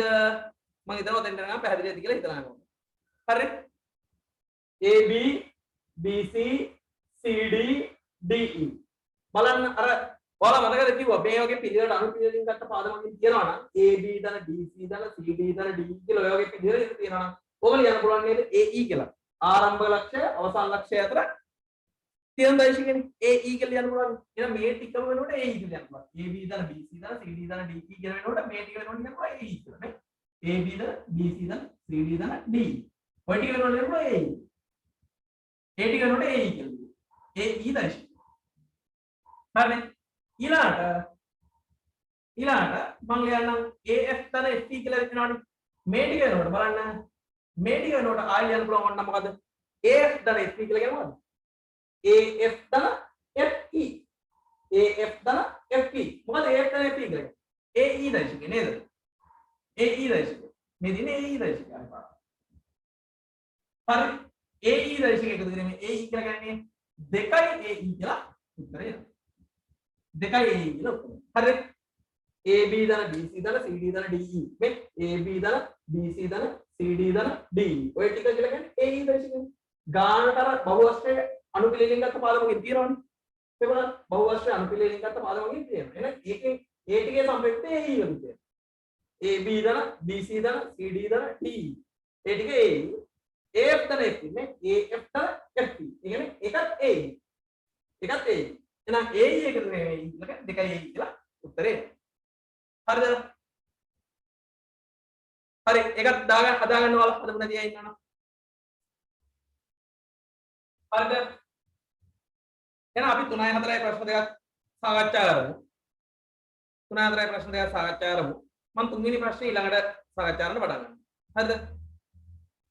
හරි බලන්න මම මේ තුන්වෙනි උදාහරණය සාකච්ඡා කරන්නේ. බලන්න ඕකේ ලස්සනට යනවා. බලන්න AB BC CD DE EA ලස්සන දෙනානේ ඒ වලටම ආයෙ පාරක් නා R ලියද්දි සම්ප්‍රයුක්ත දෛශිකයේ R හොයද්දි AB එකතු කිරීම BC එකතු කිරීම CD එකතු කිරීම DE එකතු කිරීම EA අන්නවනේ හරි AB BC CD DE EA බලන්න ඊතර ටික ලස්සනට එනවා ඈ AB BC CD DE EA බලන්න එතෙන්ද වෙන්නේ දැන් මේ සෙට් එකම හරි වටේ සෙට් එකම හරි ඈ දැන් ඉතිරිලා දෙන්නේ මොකද AC ධන CE එකක් විතරයි ඉතිරිලා දෙන්නේ නේද AC ධන CE සේරම ටික එතකොට හරි ඈ හරිද AB BC CD DE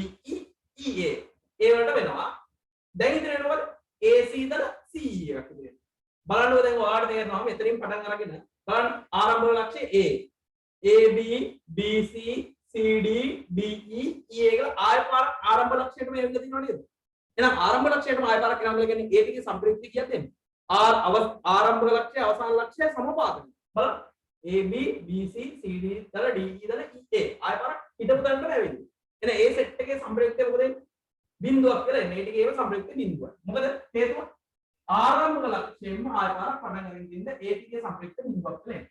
හරි. ඒ ටිකේ සම්ප්‍රයුක්ත බිඳුවක්. ආරම්භ ලක්ෂ්‍යයෙන්ම ආය පාරක් පටන් ගත්ත තැනින්ම ආය පාරක් අවසන් වෙලා දිනවනේ. ආරම්භ ලක්ෂ්‍යයෙන් තමයි අවසන් වෙලා දින්නේ. AB BC CD DE EA. එහෙනම් ඒ වලටම ආපහු හින්දා ඒ ටිකේ සම්ප්‍රයුක්ත බිඳුව. දැන් ඉතින් වෙන්නේ මොකද? AC ධන CE AC ධන CE බලන්න එහෙනම් පටන් ගන්න A වලින් අවසන් වෙන්නේ E වලින් එහෙනම් AC ධන CE කියලා ගන්නවා ඒක සම්ප්‍රයුක්ත වෙන්නේ AE වලින් එන්නේ AC ධන CE කියලා ගන්නවා AC ධන CE කියලා ගන්නවා ඒක එන්නේ පටන් ගන්න A වලින් අවසන් වෙන්නේ E වලින් AC ධන CE කියලා ගන්නේ AE නිකන් මේ මැද තියෙන C එකයි කරලා දෙපැත්ත දෙක ලියනවා වගේ එහෙනම් මේ දෙකෙන් එන්නේ AE එක මෙතනින් එන්නේ AE එක හරි AE දර්ශකයක් එහෙනම් අවසාන උත්තරේ නම මොකද්ද අවසාන උත්තරේ ඉන්නේ AE කියලා උත්තරේ ඉන්නේ ඒ උත්තරේ AE හදලා නැති අය ඉන්නවනම් හදා ගන්න හදලා නැති අය ඉන්නවනම් හදා ගන්න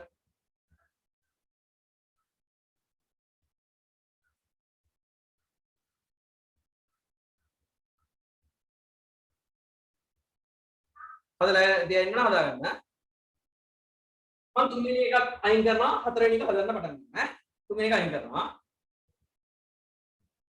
අවසාන ගාන බලන්න අවසාන ගානේ ඕකෙත් බලන්න ලස්සනට පටන් ගත්තම AB BC CD DE EA ආයි බලන්න A වලට මේ වෙලා තියෙනවා නේද බලන්න AB BC CD DE EA ආයි බලන්න A වලට මේ වෙලා තියෙනවා ලියමු අපි සම්ප්‍රයුක්ත R බලන්න යන්නේ AB ධන BC ධන CD දශකය කියලා කියන්නේ ඉතලේ තියෙන ඕනි CD හරියද AB BC CD ඊළඟ DE DE හරි DE EA ධන EA හරි එතකොට මේ ටික හරි ඈ AB BC CD DE EA මේ ටික හරි දැන් ඉතිරිලා තියෙනවද AD එකක් ඉතිරිලා තියෙනවා DB එකක් ඉතිරිලා තියෙනවා නේ AD ධන DB එකක් ඉතිරිලා තියෙනවා AD එකතු කිරීම DB